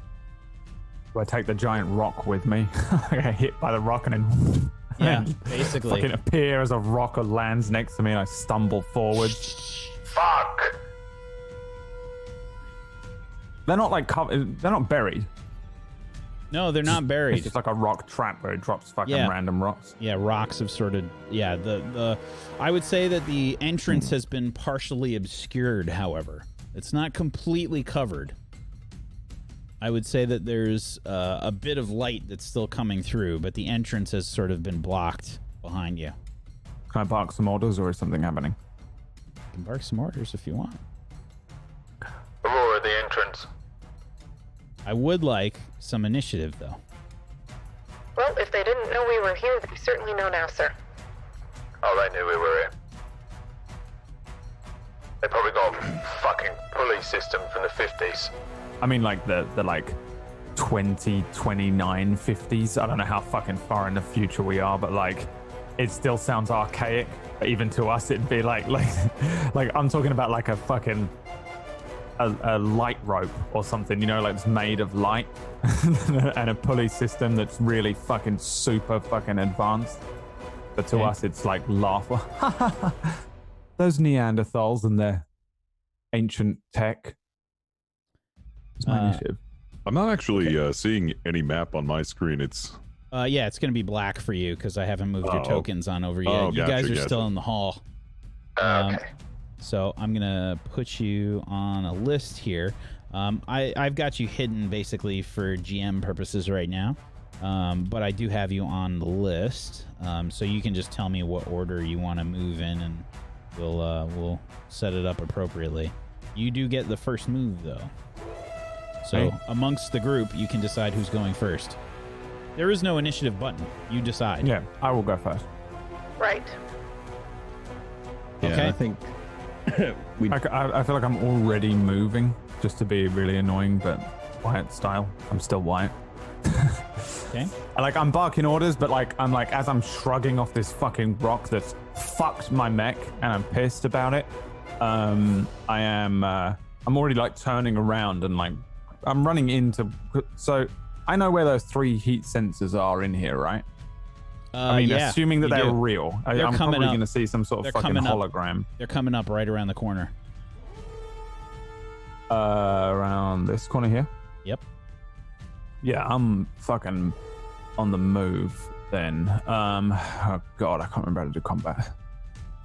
I don't want to go first, but I also don't want to be the leader, and I also don't have a choice because I'm fucking definitely gonna do it. Well, first of all, I'm shouting at the others. I shout to Aurora, they're probably going to push in if they're pushing in. Check the entranceway. Yeah, I'll keep my eyes peeled so I won't stop him. And then I shout, I can't remember your fucking name. Oh, God, cover him. Roger that. Stu, I'm pushing up, cover me. Understood. I'm already fucking gone, right? I've teleported in and shit, but I just want to see. Can I do this? No. So do I know where they are exactly? Can you just tell me? No, they're not within 3 hexes of me, unless there's one right there. I actually rolled a systems check for my scanner right as this was happening. And then we took a break. Do I see any more mechs on my sensor range? I'll roll for it because I feel like there's a bunch of shit that was going on, so I don't know if you would have been able to keep track while the rocks were falling. I can re-roll it now if you'd like. No, I rolled for it. Just wanted to see if I could beat your 18 there. Yeah, they're basically right around the corner. You do get the heat signatures. There's 3 of them. But I only see the 3 where Boomsling is. I don't see any behind us. Correct. And my sensor range is 200 feet, right? Correct. So let me just get a visual on this. I want to see how far this is. Okay, 200 feet.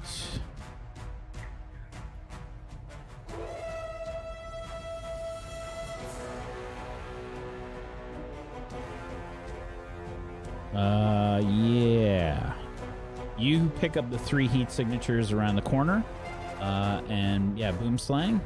You can see 3 mechs there positioned. There's one up on a platform over here. The platform is maybe 15 feet up. There's stairs that are kind of leading up the platform. There's various cargo crates and stuff about. But yeah, there's 3 mechs right there. What do I... These look different. Yep. What do I see? Does it According to the data that Elgato transmitted, the one that's right next to you is a pyro. The others are assault mechs. Does that mean anything to me? Do I know what they have, what their specialties are? They can have different loadouts. I think the assault mechs are kind of the most common. The most common mechs that you'd run into, just out in the wild. Okay. The pyro mechs are primarily based on fire and plasma and napalm and that kind of stuff. All good for me. I will. So that was part of my lunge there, because I can move up to 3 spaces before any attack towards the target. Okay. Ignores engagement, apparently, but it doesn't matter because I'm engaging with this. It doesn't provoke any reactions if he does anything to me. And I literally just turn around and then I'm lunging forward straight away. I'm just bringing the war pike up towards him. Okay. I'm gonna try and hit him with that. I get 1 accuracy on this attack, and I would like to hit the bastard in the mouth, in his big metal mouth. Okay. 1 accuracy. War pike. Can't remember fucking how to do combat, I swear. God damn it, are you kidding me? Oof, a 2. Is that with the accuracy? Yeah, Jesus. it is. You rolled a 2 plus 2 oh, plus dude, what 2. did I say? 1 1 1 2. 1 1 1 1 2. Yeah. Okay, so the war Son of a pike bitch. reaches out. You rush forward with your war pike. Whoosh! Misses completely. Great.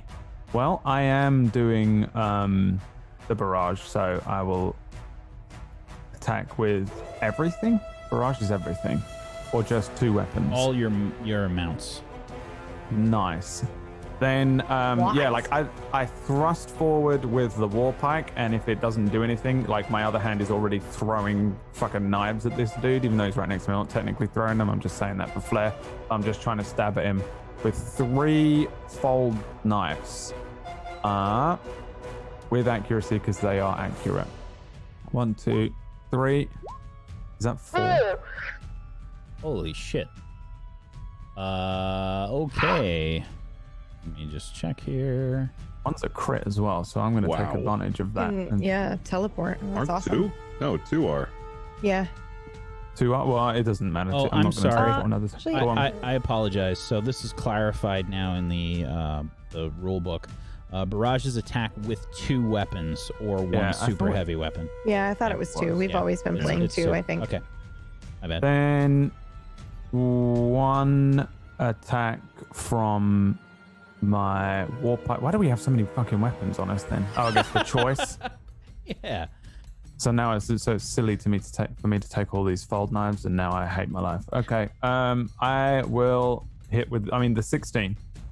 Next one is still what I'm doing, and it's not a crit, no. Nope. 16. Okay. So. I also pyro. 2. Oh, great, an extra 1. Why is that not showing up? Oh no.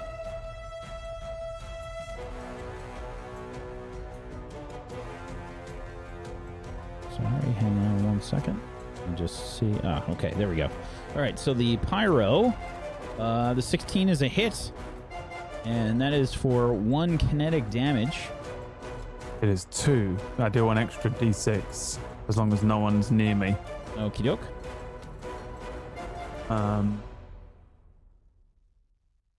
Don't think I get anything else. So yeah, the fold knife kind of like spins out. You attack, and it sort of collides with the armor on the pyro. You can see this thing's like loaded up with really shitty. All these mechs are all like super. Yeah. There's like shitty armor. There's like heavy, like thick armor slabs that have kind of been thrown on top of this thing. And it's just like this rusty, crusty metal that the fold knife kind of collides with. But it does hit the armor. It leaves like a little bit of a furrow, but it doesn't really seem to do anything. Well, what have we got here? Sir, I'm reading only 3 in 200 feet. What have you engaged with, sir?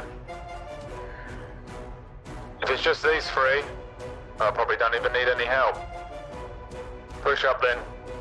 You're Copy that. It's confirmed nothing behind us. Not for 200 feet, sir. Very well. Okie dokie. Yeah, and yeah. That's it? I think that is it. Yeah, that is all I can do. But being. Oh wait, no, yeah, definitely. That's all I can do. Alrighty. So, once you get close to this thing, you end your turn there. You can see that its reactor is visible and like venting and shit. You can see the temperatures in your mech start to like rise up just from being in close proximity to this thing. Targets that start their turn adjacent to the pyro or become adjacent to the pyro for the first time on their turns take 3 heat. Is that a reaction though? Because I technically wouldn't have taken it. No. It just happened, so I've already got 3 from my turn. Yeah. Targets that start their turn or become adjacent to the pyro for the first time. I think that's 6. Yeah, I think that's So it'll be 6 3. on my next turn. But I mean, I'll do the 6 now. So it's the start of its turn now because the pyro's gonna go now. Its turn. for the first time on their turns. No, so it's you've taken 3 so far, and 3 when you start your next turn. Yeah. So 3 now, and then 3 when your turn starts next. All right, okay. Damn it. This thing fucking sucks. And I'm so annoyed. I'm so I'm just gonna fucking tell you what my plan was here. I was gonna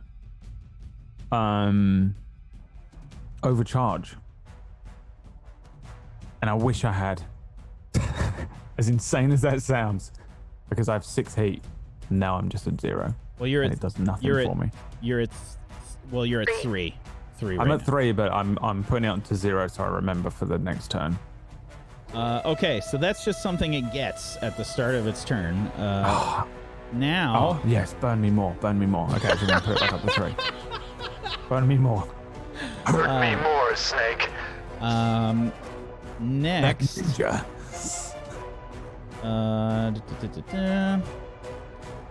Next, it will... use its flamethrower.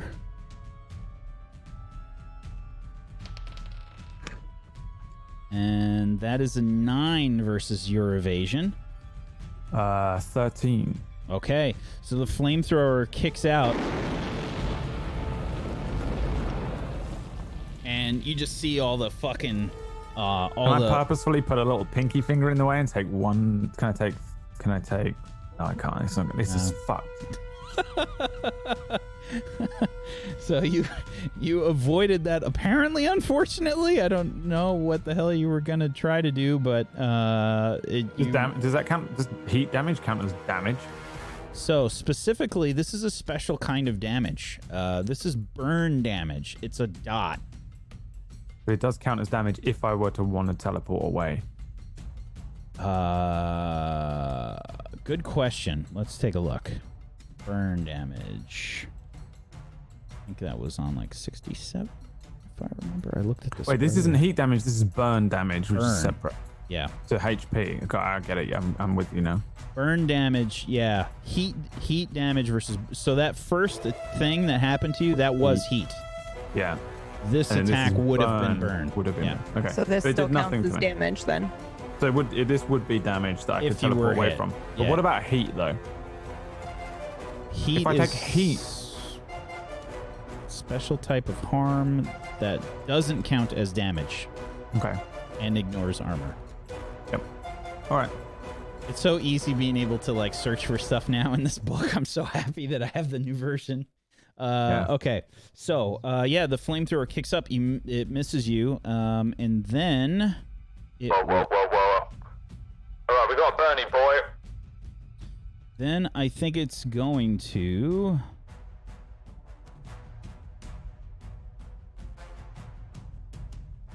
Does it just get this shit?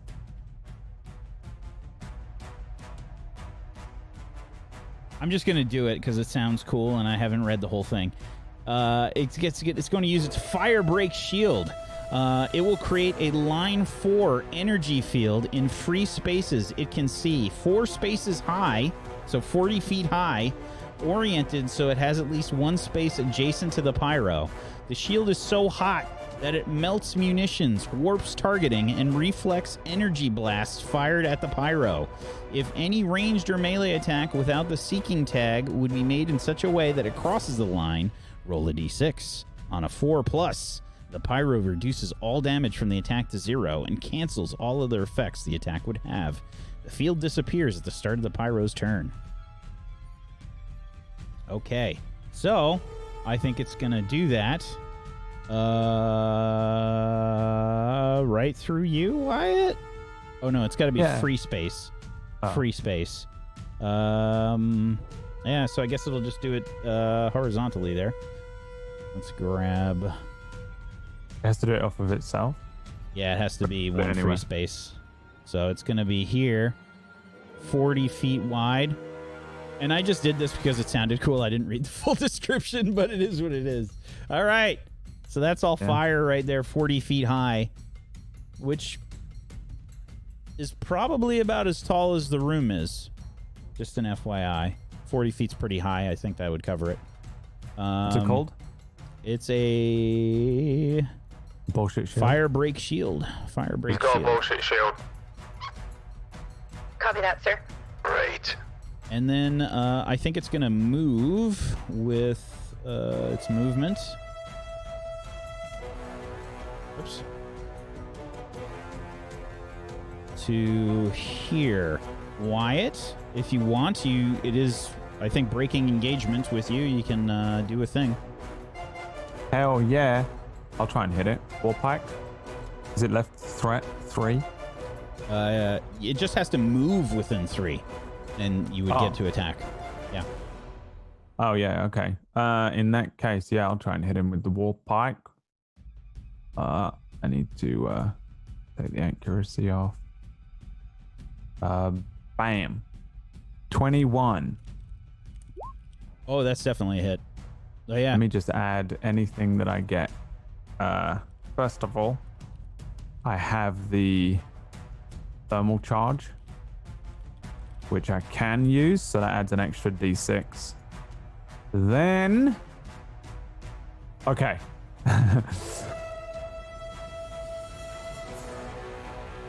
Am I in the bottom half of my heat gauge at 3? Is it round up or down? I feel like I asked this last time we did this as well, and I can't remember what, because my heat gauge has changed.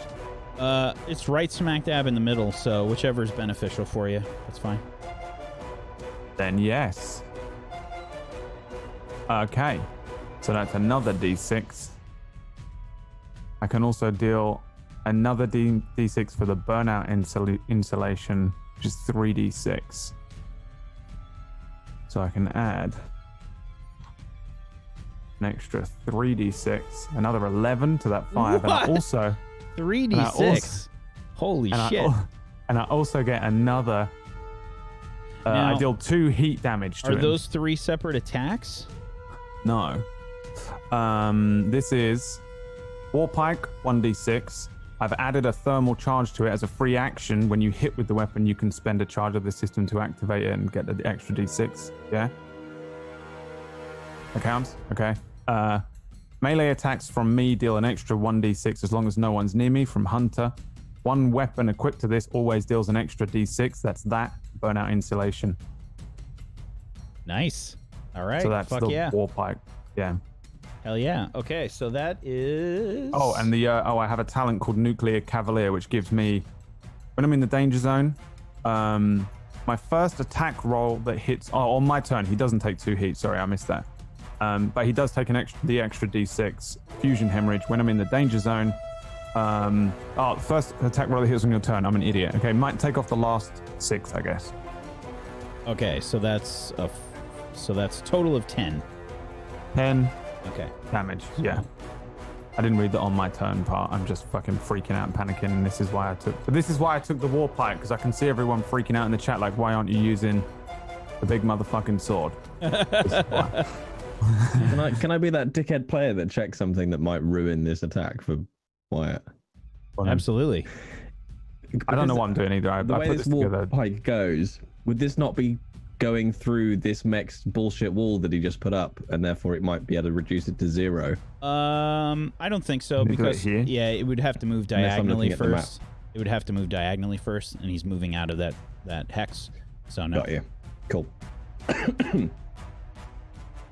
I'm like he went that way, right? I try and be as fair as possible. I'm just saying exactly what the thing did. So he can't go into his own thing here. It would still fuck him up, right? I think so. I think it would. Oh, no, never mind. It wouldn't. What wouldn't? It wouldn't fuck him up. He can go in it, but I still hit him. Yep. All right. There you go. Okay. And that's my entire thing. That's all I can do is that one big hit. Well, that's pretty good for it would be if it was my turn, it would be a lot more effective. Yeah. That's pretty good for a reaction, basically. Okay, the pyro's gone. Who is next? And I will make your token visible. I believe Stu was right behind him. Okie dokie. Last order to give cover. Is it possible that we could also get tokens just to see what's happening? I can't really strategically yeah, plan absolutely. if the entire screen is black. Sorry, I will. Okay, no worries. I forget that you can't see until the token's there. That's my bad. Here, I'll just put you off to the side for now. My bad. Here, let's put you here. Oops. Doesn't matter if you see the rock. I don't really give a shit. Oh, okay. Oh, wait, we got the rock on the channel? Any hit Not over famous? 20 is crit, by the way. It wasn't just a 20 on the die. So, Wyatt, technically you can re-roll to get the higher amount on that. Reroll what? Your The whole damage, damage. dice, yeah. Technically. Yeah. So I didn't say 5, anything 1. because I thought it had to be a nat 20, but it's not. It's any So, damage yeah, over 20 or over. Anything over. Yeah, so you can roll I will take the first one. technically 3, one is it? more d6 you could do. Because it would be the 5 would also get to be reroll. Oh, never Yeah, I mind. did. No, you're right. Yeah. You're right. Yeah. Okay. Yep. All right. Nothing changes. Okie doke. So, Rashman.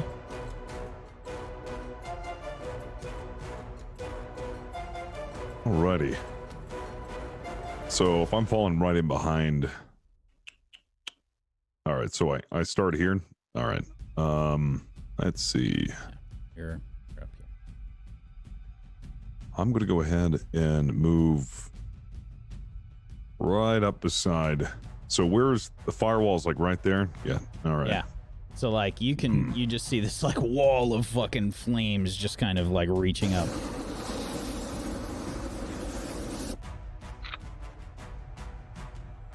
That's not good at all, is it?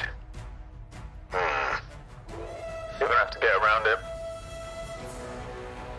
I'm not sure if I will be able to get around this. I'll think of something.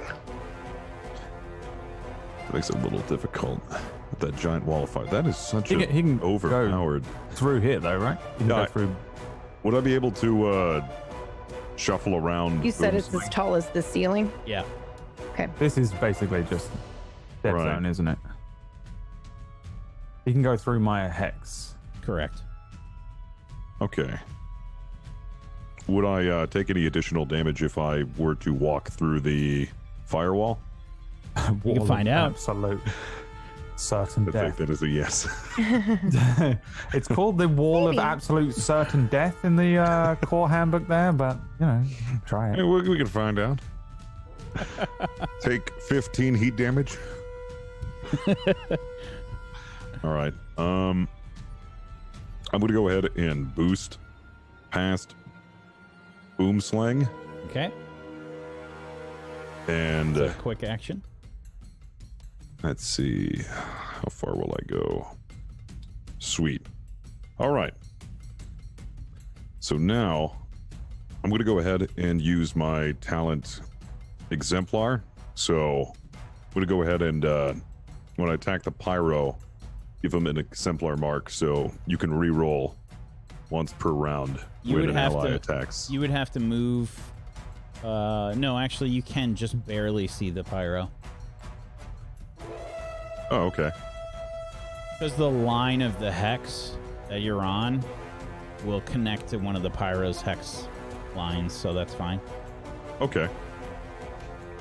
All right. Like Wyatt, for instance, Boomslang's mech is not technically right now in line of sight with the pyro. You would have to fire through the firewall thing. Fire Alright. break shield. Through the fire and flames, you could say. You know, actually, instead, I'm going to go ahead and use my gunslinger to gain 1 accuracy. And that's on my main mount. I'm going to go ahead and I'm going to fire my hand cannon at the pyro. Okie doke. Give it a try. Is that with an accuracy? No. Hold on a second. You, you rolled a natural 1 on that, but Ooh. you can roll an accuracy to add on. Good God. I didn't. Okay. It Well. kicks it up to a 9, which is a hit. Yes. Was it a complete failure? Good God. Flanagan's motto. All right, it wasn't a complete failure. I did it!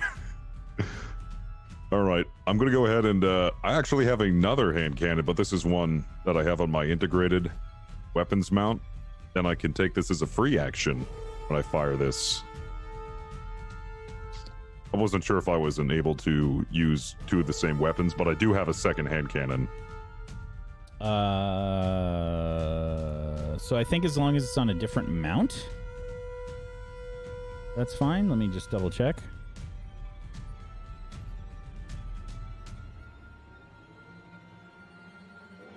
Because this is technically, you're making the skirmish action, unless you're overcharging.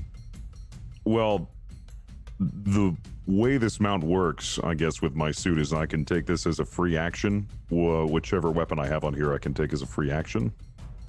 So I don't know if you can, if it's integrated, you can indeed. Yeah, okay. Fair enough. Awesome. All right, I'm going to go ahead and... Oh my God, what? What is going on? So a natural 1 and then a natural 2. Do you get accuracy on that one? No, I do not. I get it for the first one, I believe. Hold on, let me check. Gunslinger. Oh, cracking under pressure. No, my first attack roll. Oof. So what happens, like, with the hand cannon when you try and attack?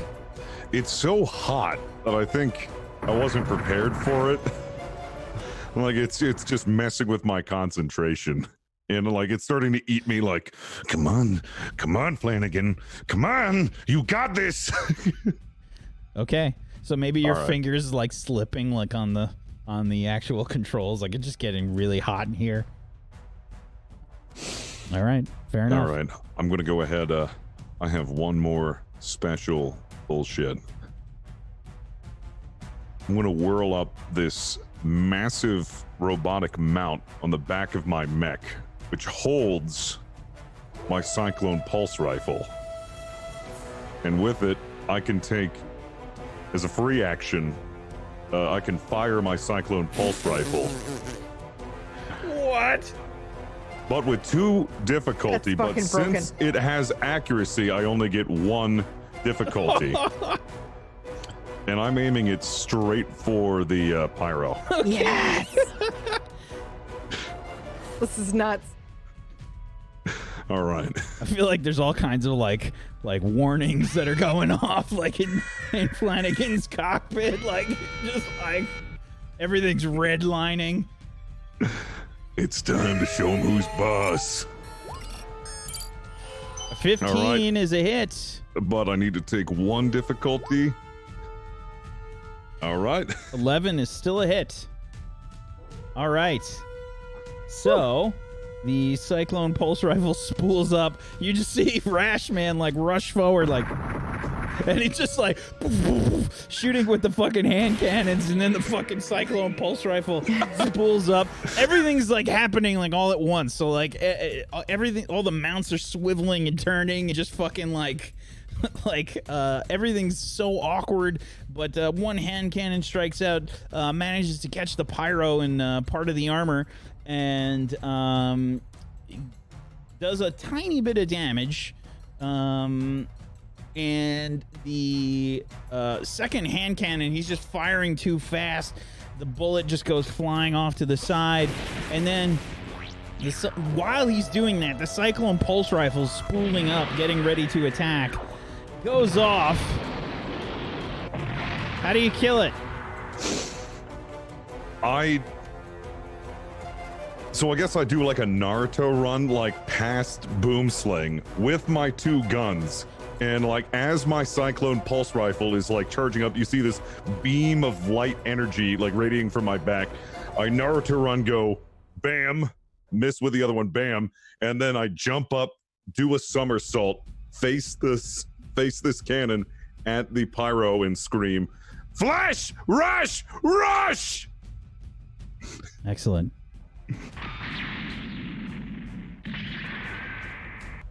And the pyro turns to a big melted lump of metal as this fucking bullet from the Cyclone Pulse Rifle just like hollows out the center of this thing. The fire break shield falls. Good God, Stu. Nice kill, but we're 5 minutes into this operation. Don't burn yourself out yet. Don't worry, I'm just getting started. Meanwhile, in the background of his comms, you just hear... I'm so conflicted because like the Wyatt in me is like, fuck yeah, that's exactly how it's done. And then the fucking like responsible leader part is like, we don't know how long we're here, dude. His mech's already fucked. You can see like everything's like running red hot in there. But yeah, good job. Now it's the assault mech's turn. Okay, so one of these assault mechs is gonna kind of like lumber into position.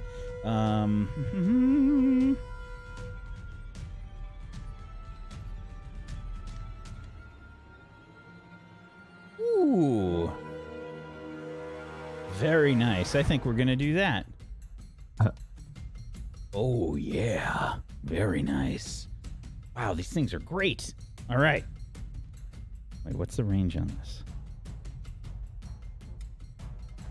5. Oh, cool. Okay. Sweet. I think what's going to happen then is this guy's going to move here and toss out. You see, launching from one of the shoulders of this thing, this really rusty-looking grappling hook. Shoots out from the shoulder towards you, Boomslang, and... That's not a great roll. Let me see. Oh, it gets some bonuses. 16 versus your evasion. 13. Okay, so the grappling hook, I think it kind of like collides probably with your shoulder, and it's going to do 7 kinetic damage as it hits you. And, please make a hull save. Can I teleport away? Does that disconnect me from it? You already teleported this turn, didn't you? Does that happen every round? Yeah, it's once per round. I didn't know if we were in the thing, but okay. Yeah, technically we were already in combat. That was the first thing I did. Okay. Yeah. Hull save. 23. Oh, very nice. Okay, so the grappling hook gets like stuck, but maybe you like yank it out before it's able to pull you. Fuck off. Yeah, so the grappling hook just like winches back. Good work, sir.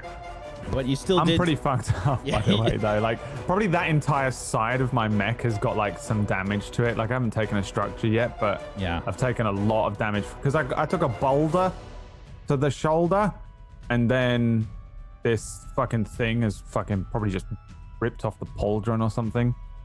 And I'm, like, looking a little fucked on that side. All right, next up, it's going to, like, swing up a heavy assault rifle, and we'll try and take a shot at you. Me? Yeah. Natural 20. That's going to be 22 versus your evasion. Nope. So that's going to be...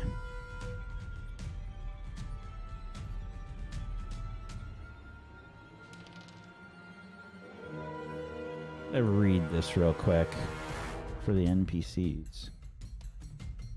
Odias, do you know... I just want to clarify now that the book is out.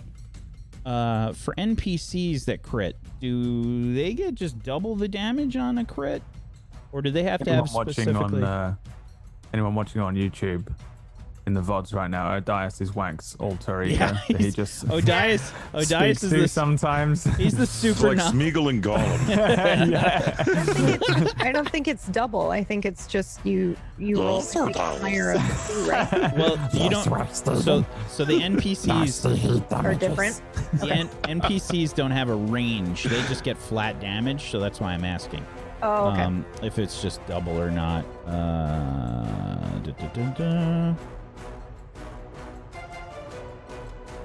Just trying to find out. Otherwise, I'm just going to roll a second dice here. For, I think this says reliable. How much? 5. Oh, their assault rifle. Does it do reliable damage or whatever? Their assault rifle has reliable, yeah. Because how much does it do reliable? Give you 5 minutes? I'm not going to give you 5 minutes. I'm trying to buy him time right now, by the way, because I have 4 HP left, so I can roll my structure while we wait. No, it has reliable. It's got 3 reliable damage on it, but I rolled. So it's definitely gonna do more than that, though. So it's 8 kinetic damage plus. I rolled a d6 just for extra damage. And that's going to be 3 extra damage. So 11 damage coming your way. Is it AP? No. Okay, so it takes me down a structure. Because I took off my fucking paint thing to make room for the thermal charge. But it was cool, right? So fuck it. Yeah, so go ahead and roll me your structure. What is it, a D6? 1d6, yeah. 1. I can't remember if high or low was good in this. Low was bad. Fuck. Low was bad.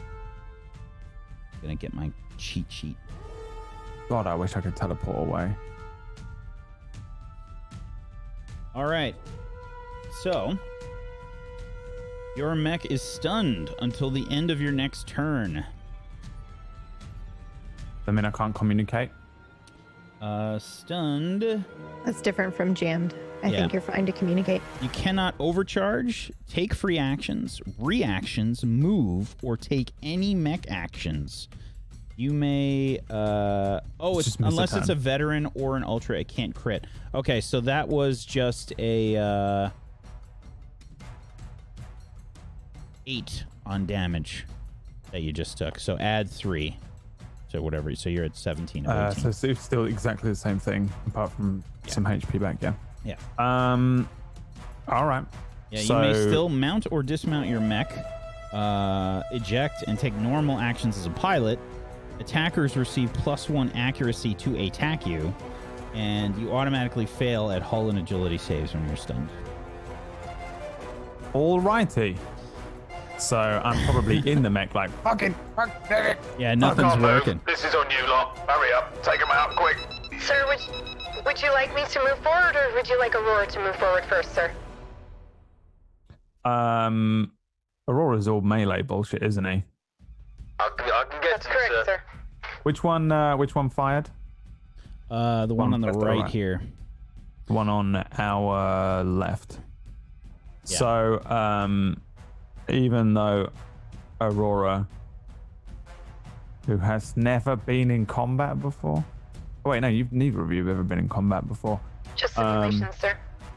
I say, Elgar, push up, take out the one on the right. Copy that. that's our right, so the one on the left on the map. I will go next. I'll keep watching the rear. Sorry, Aurora, but I 100% believe someone's going to come up. Yeah, for sure. So, Elgato, you would be back here to start your turn. I was on the wall, so I would at least be on the this wall. Yeah, like you'd be over.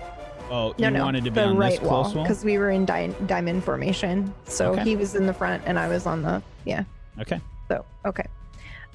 So then I will go 1, 2, 3, 4. Still up on the wall. Oh boy. Okie doke. Guess there's no real way for me to do that, so I have to share a space with Wyatt. Oh, you can put yourself there. Is it? But Is it blocking? the map disappears. Yeah. Yeah. If you hold Alt, you can move yourself slightly. Okay. Okay. So then, I would like to attack the one on the right. Is that what you said, sir? It's the one left on the map. Yeah, I mean, yeah. That's why I was indicating. Okay. So then I will.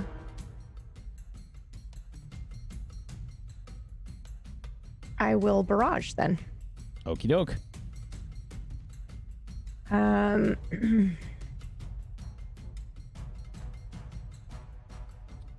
I have accuracy. Okay, that did not roll with accuracy. Okay. Okay, so for a 10, Holy shit. That is the worst. You had 2 accuracy or 1? I have 2 accuracy at the start of my turn. Yeah, so that is the worst. Yeah. Amazing, but I think it's 11, so hopefully. No, it's just a 10. So accuracy, basically with 2 accuracy, you're rolling 2 dice and you choose the higher, but you rolled the same number, so it doesn't matter. Oh, okay. So a 10. Okay. It's just barely enough. A 10 is a hit. Yay! So it also does an additional 1d6 burnout damage. Okay. So what is this weapon, by the way? What is it? It's a smart gun. Awesome. So what does it look like? So I think on top of the death's head, we have a couple of really long rifle-looking mounts. So this one actually comes out of a side plate on the top of the mech, and it's hidden originally, and then it just immediately, because I think it only does 4 kinetic every single time. It's a set range, so it's just kind of like, I feel like a dart. It's a little bit like a dart comes out of the top plate. Okay, so we just see the spider-like mech crawling against the wall and the rocks and things. Some rocks are like tumbling down off the side of the walls, clanking into the metal, and Elgato fires a smart gun. And you see the dart like smack into the assault mech, and yeah, it gets a nice little shot off here. So, okay, yeah, nice hit on this thing. You can see like a bunch of this thing's like metal gets kind of like slagged here, as the dart just kind of like blasts a nice sized hole through some of the metal on this mech.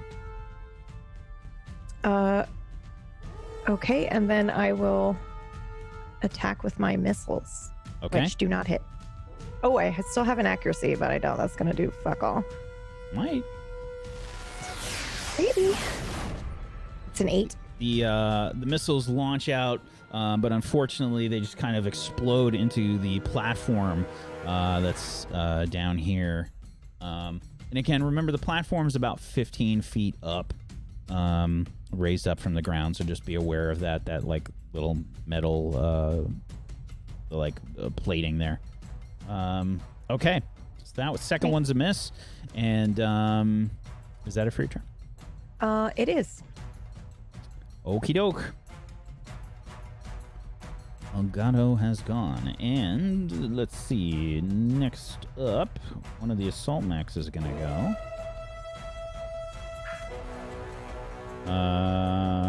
Yeah, the last assault mech. This one went already. Okay, yeah, the one that you just damaged is, I think, gonna go ahead and climb up here.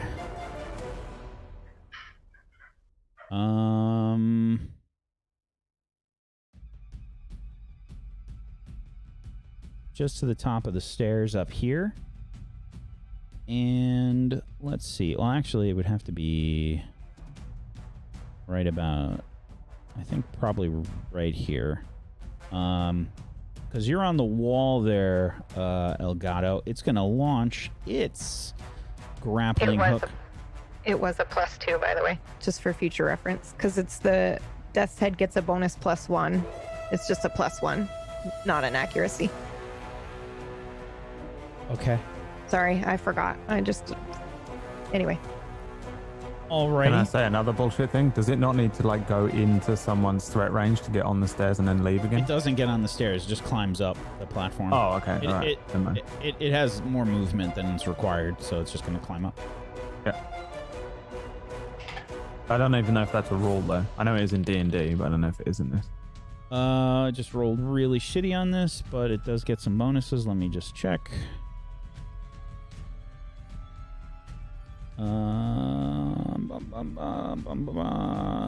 It's so 6 plus. Ooh, 12 versus your evasion there, Elgato. She's not there. No. She is there. She's trying to eat. fucking terrifying. Yeah, I'm sorry. Always My there evasion, listening. let me look. Yeah, that is a hit. My evasion's no. 10.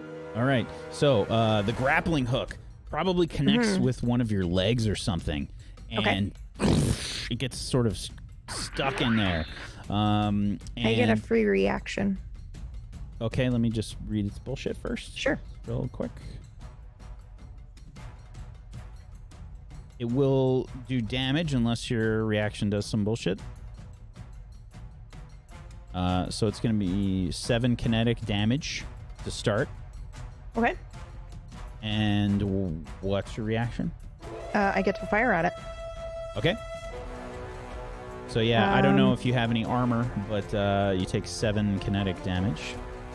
Why are you at 0 of 14 right now? Sorry, I was doing the math on it. 7, and then I stopped typing. Okay. No armor?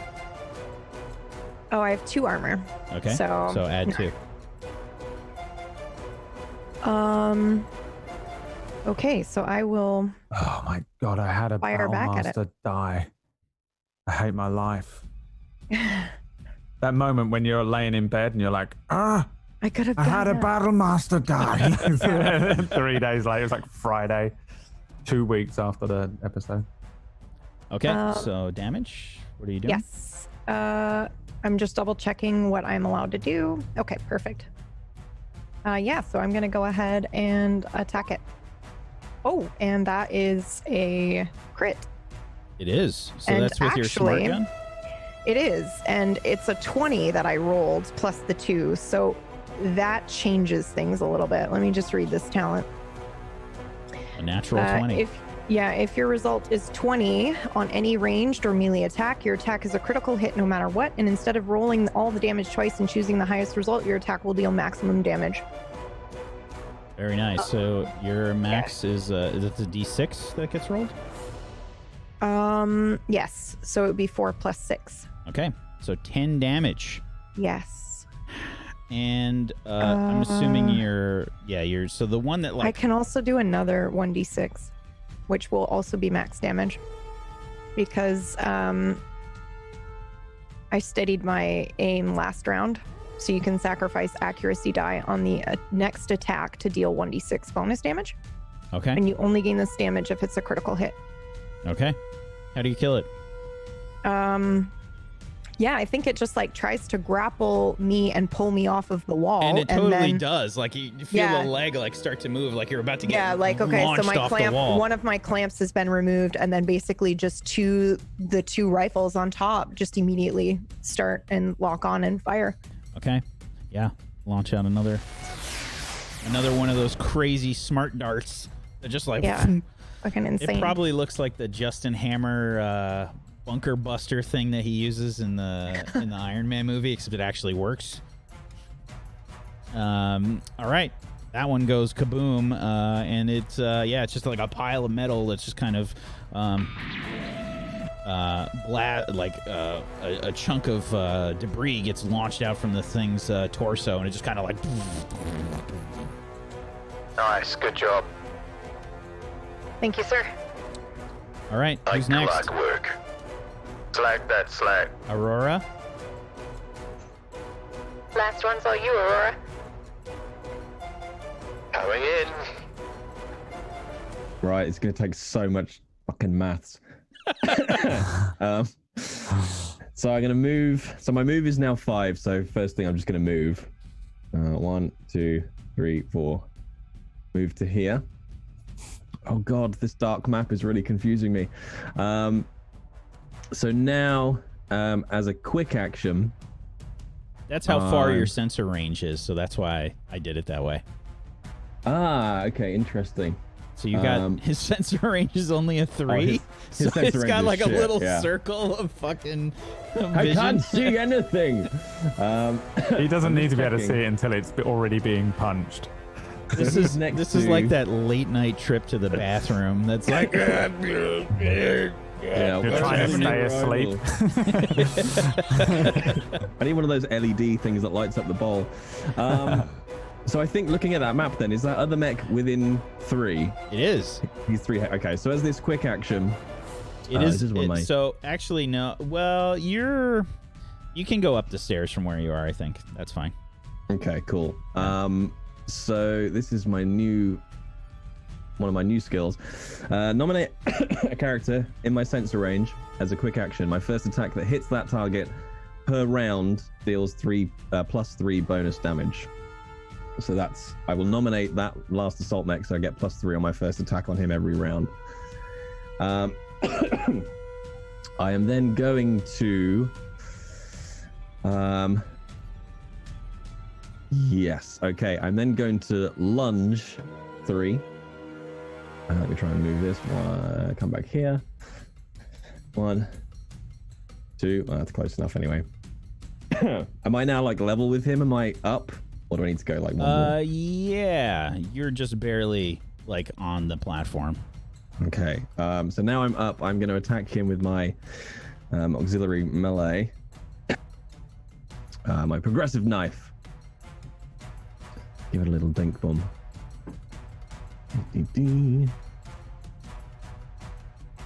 A 9? You don't have any bonuses to that, do you? Where was it? Hang on. No accuracy or anything? I feel like I've got 1 accuracy. I can't remember where it is now. Hang on. Talents.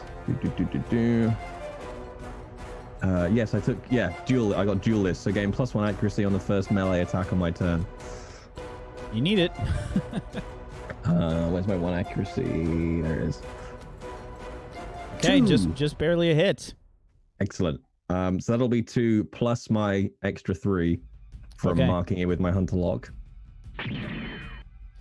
Yeah, you score a furrow into the armor on this thing. Does a little bit of damage. Suck it. Then I'm going to use my passive, which is as a free action. My world famous 1d3 starts to like spool up. Yeah. Nice. So he takes another 3. And then for my second quick action, I'm going to use my Zhao combat sheath. Which I don't know if we've been doing this right or not, because it says I can attack 2 targets. Or it says choose 1 or 2 targets to attack, rolling separately for each. I'm assuming if there's only 1 target, I can do the same target twice. That's an interesting take on things, but This is, yeah. I don't know if I agree. Let's see. It's really weird. It says choose 1 or 2 targets to attack, rolling separately for each. But it doesn't say what you're doing if you're only attacking 1. But let's roll the So I first guess one anyway. your 2 targets would just be the same target twice. Is that what you're trying to hack? I think he's trying to play on the wording. That's what I mean. I think that's what he's trying to do. When all else fails, I'll roll for it. Yeah, I think that's how we've done it in the past, but I don't mind whichever way it goes. No, sorry. All right, so I will just Zhao combat sheath this guy. Oh, God. Oh, God. That's so bad. That's so bad. But Also, it's all how right. much movement do you have? I have 5 now. Okay. 'Cause Yeah. You were back here, so that's 3 and then 5 to get here. Yeah. Or no. And then I've 5 got a would have been lunge. here. Because you were Unless we had me. so 1, 2, 3, 4, 5. Okay. Yeah, and then I have a lunge for an extra 3. Okay. So I'm then gonna do what I always do: activate my core system, spool up my punching drive. So we'll do another 1d3 to this Yeah, guy. my alter ego says you need 2 separate targets as well. Excellent. Thanks, alter ego. Thanks, Gollum. Punch the slag on the ground. He might still be alive in there. Every time slag gets said, the Brits laugh. It's great. Slag. But it means it I don't it's get perfect for this one. Punch that slag on the ground. I know. It works either way. So yeah, I'll use the first one of my charges, but it won't cost me 1 because I'll get 1 because it's a new target anyway. Okay. 1 damage. Yeah, you can see like maybe you punched before like the arm retracted all the way to get like the full force into the attack. It just kind of collides with some of the armor. Doesn't do any damage. And then I will do that 1 more time. That's Okay. All right. Very nice. Is that it for your turn? That's it. Okie doke. You hear some more movement. Oh, sorry, I was going to say, quickly, which one did Rashman put an exemplar's mark on, or did he not in the end? I didn't. Okay, I will put my exemplar's mark on this last guy who's left. Okie dokie. We'll put the bleeding eye on that guy. As you hit him with the fist, you can hear more movement coming from the surrounding rooms in this transfer area. More. Sounds like more mechs coming to get you, but unfortunately, that's going to be it for today's episode. Screwed. I'm just there turning my fucking engine over with the just nothing. Fucking thing. I'm so annoyed. Can I roll a d6? If I roll a 6, by the way, I will not be able to sleep tonight with fury. Oh, thank God. I feel like that's your normal state, isn't it? So no, it's not fury. It just can't sleep. It would have been with fury tonight. You have like that battle die to. Brad has a natural. He's got to roll a d20 every time he goes to sleep. He's just got a giant list of shit that keeps him awake, and there's like one that will allow him to sleep on that. Yeah, it's a DC 19 to go to sleep every night. He has to roll a natural 20 on sleep. Otherwise, it's like 10 of them are Merlin. Oh yeah, you don't even know, man. It's like assassins, question mark, assassins, like capital. Yeah, I need a shit. I'm gonna be sick.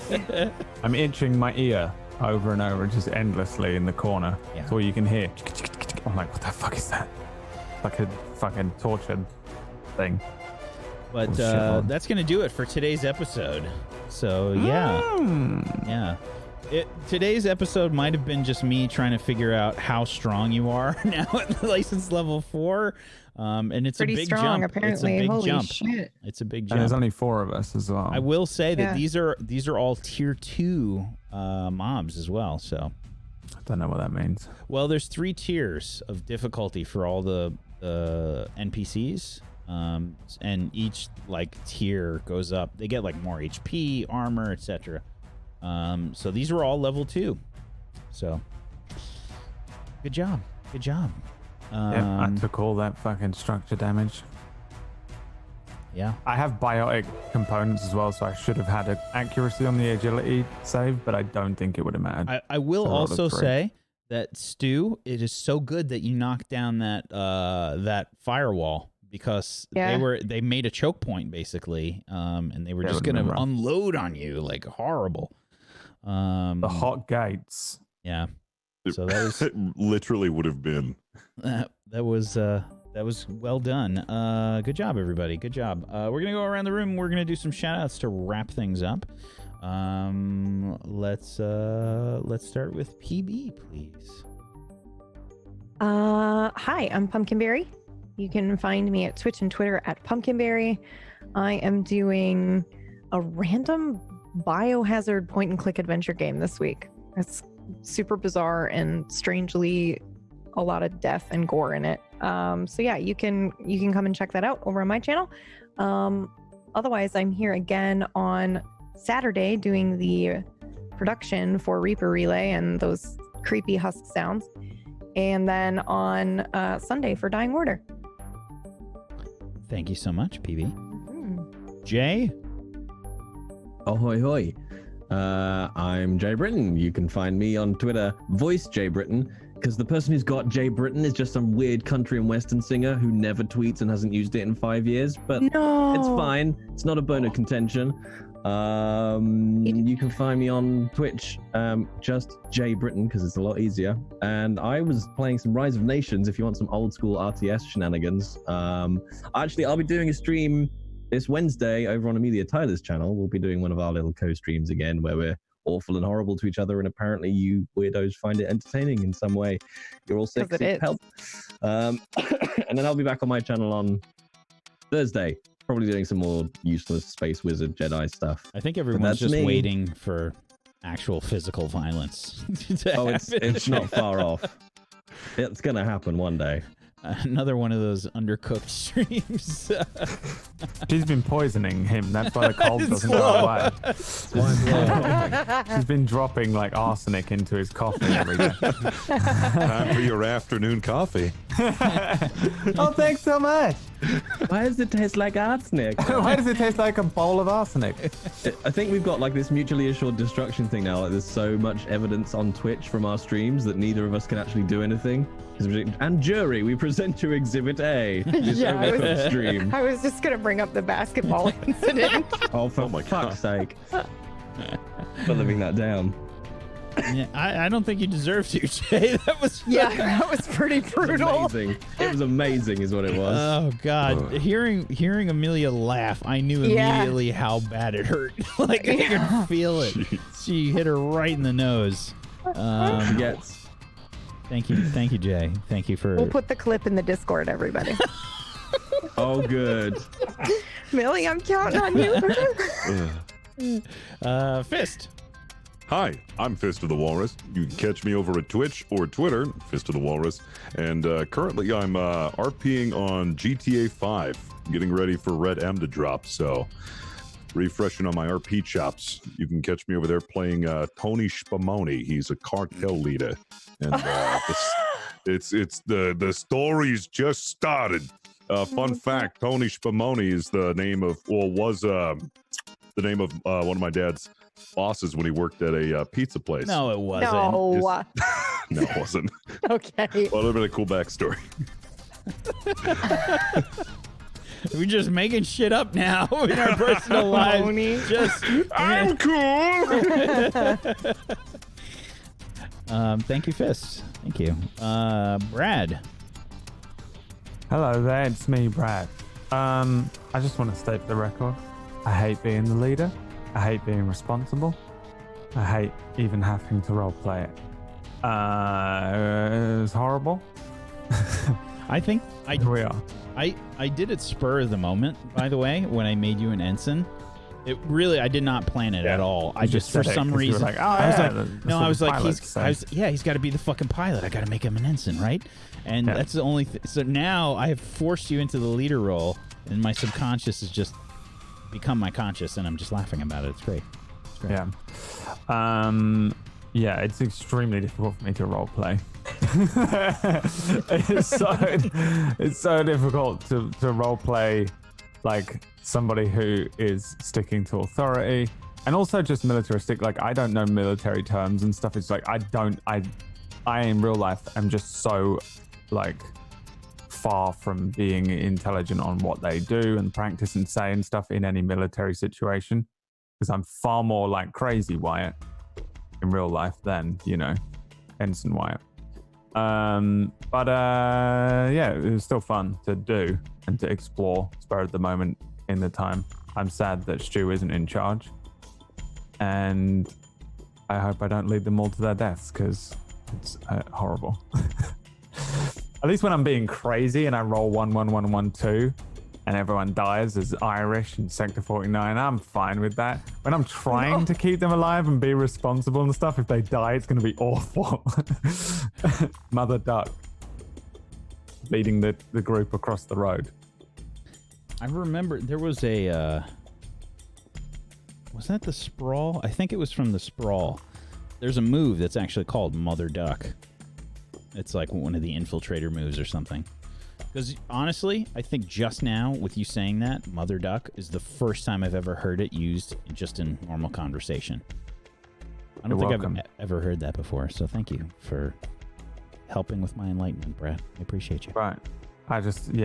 It felt like that. Like I was like walking into that place and stuff, and you're like, no, nothing happens as soon as you walk in. I was like, well, let's lead these little ducklings across the road then. We're all going to die. And it literally happened. And in the break, I was like, it's going to happen. But I took notes and stuff. I'm being responsible. I've even got 3 of 30 marked down. Know what we're doing. Know where we are. Got a plan. We're going to make it out of this, boys. I'm going to be the responsible leader you all wanted. If you give me shit on YouTube, I'm going to cry. Tried. I've become everything I swore to destroy. That's my secret. I'm always crying. I love the episode, Brad's Welcome to the dark capitulation. side. Yeah. You've become everything you swore to destroy. Yeah. Thank you, Brad. I'm Wax Steven. I have been your GM of Doom. I have dragged players kicking and screaming through the adventure today. We have accomplished 1 round of combat in 1 session. Hooray! You're fucking fake. Next episode, we'll accomplish 2. That's the goal. Thank you so much, everybody, for watching. Yeah, and I wanted to test out their new powers today. And I just haven't really dropped any traps on them really yet. So I was like, let's just do a basic, super simple trap just to start things off. Yeah,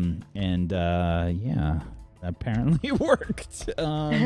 So thank you everybody for watching today. As always, chat, we appreciate you. Thanks for being here. Thank you so much. We love you. Thank you. Thank you for the all the comments and the fan art and everything. Even the nasty ones. We had some wonderful fan music. Asticon made a bunch of really cool music. If you missed that, So good. Shout out In to our Asticon. Discord. Yeah, come hang in on the Discord, tablestory.tv/Discord if you want to join us on that. Yeah, thank you to Brad, thank you Fist, thank you Jay, thank you PB for being awesome role players. I appreciate you. If you have not done so, please make sure you follow them. Follows are free. Go make it happen. Go give them a follow. And if you want to help support Table Story, one of the best ways you can do that is to head on over to our Patreon, tablestory.tv/pledge. And you can check out all the wonderful things that we have on there for you that's that are available to you. We've got art, we've got character sheets, we've got information like useful GM information, and a lot of not so useful GM information in our podcast as we meander around topics. But we have a good time. So hopefully you check that out. Yeah, thank you for watching today, everybody. We've got Witchcraft and Wizardry tomorrow at the same time as this show. So hopefully we'll see you there. That's Harry Potter using the system that I designed. And it's a very fun, I think, primarily family-friendly show. We've only had a few slips on the family-friendly part here and there. We've been doing pretty well. Hey, listen, don't look at me. This is mostly Murgle's fault, okay? This is mostly Murgle's fault. She dropped an F-bomb in episode 0. Yeah, okay, but yet last week's episode, you made some pretty inappropriate jokes. I did not make those jokes. You read into them, okay? You're canceled, dude. Suck it up. You read into them. Too much, PB.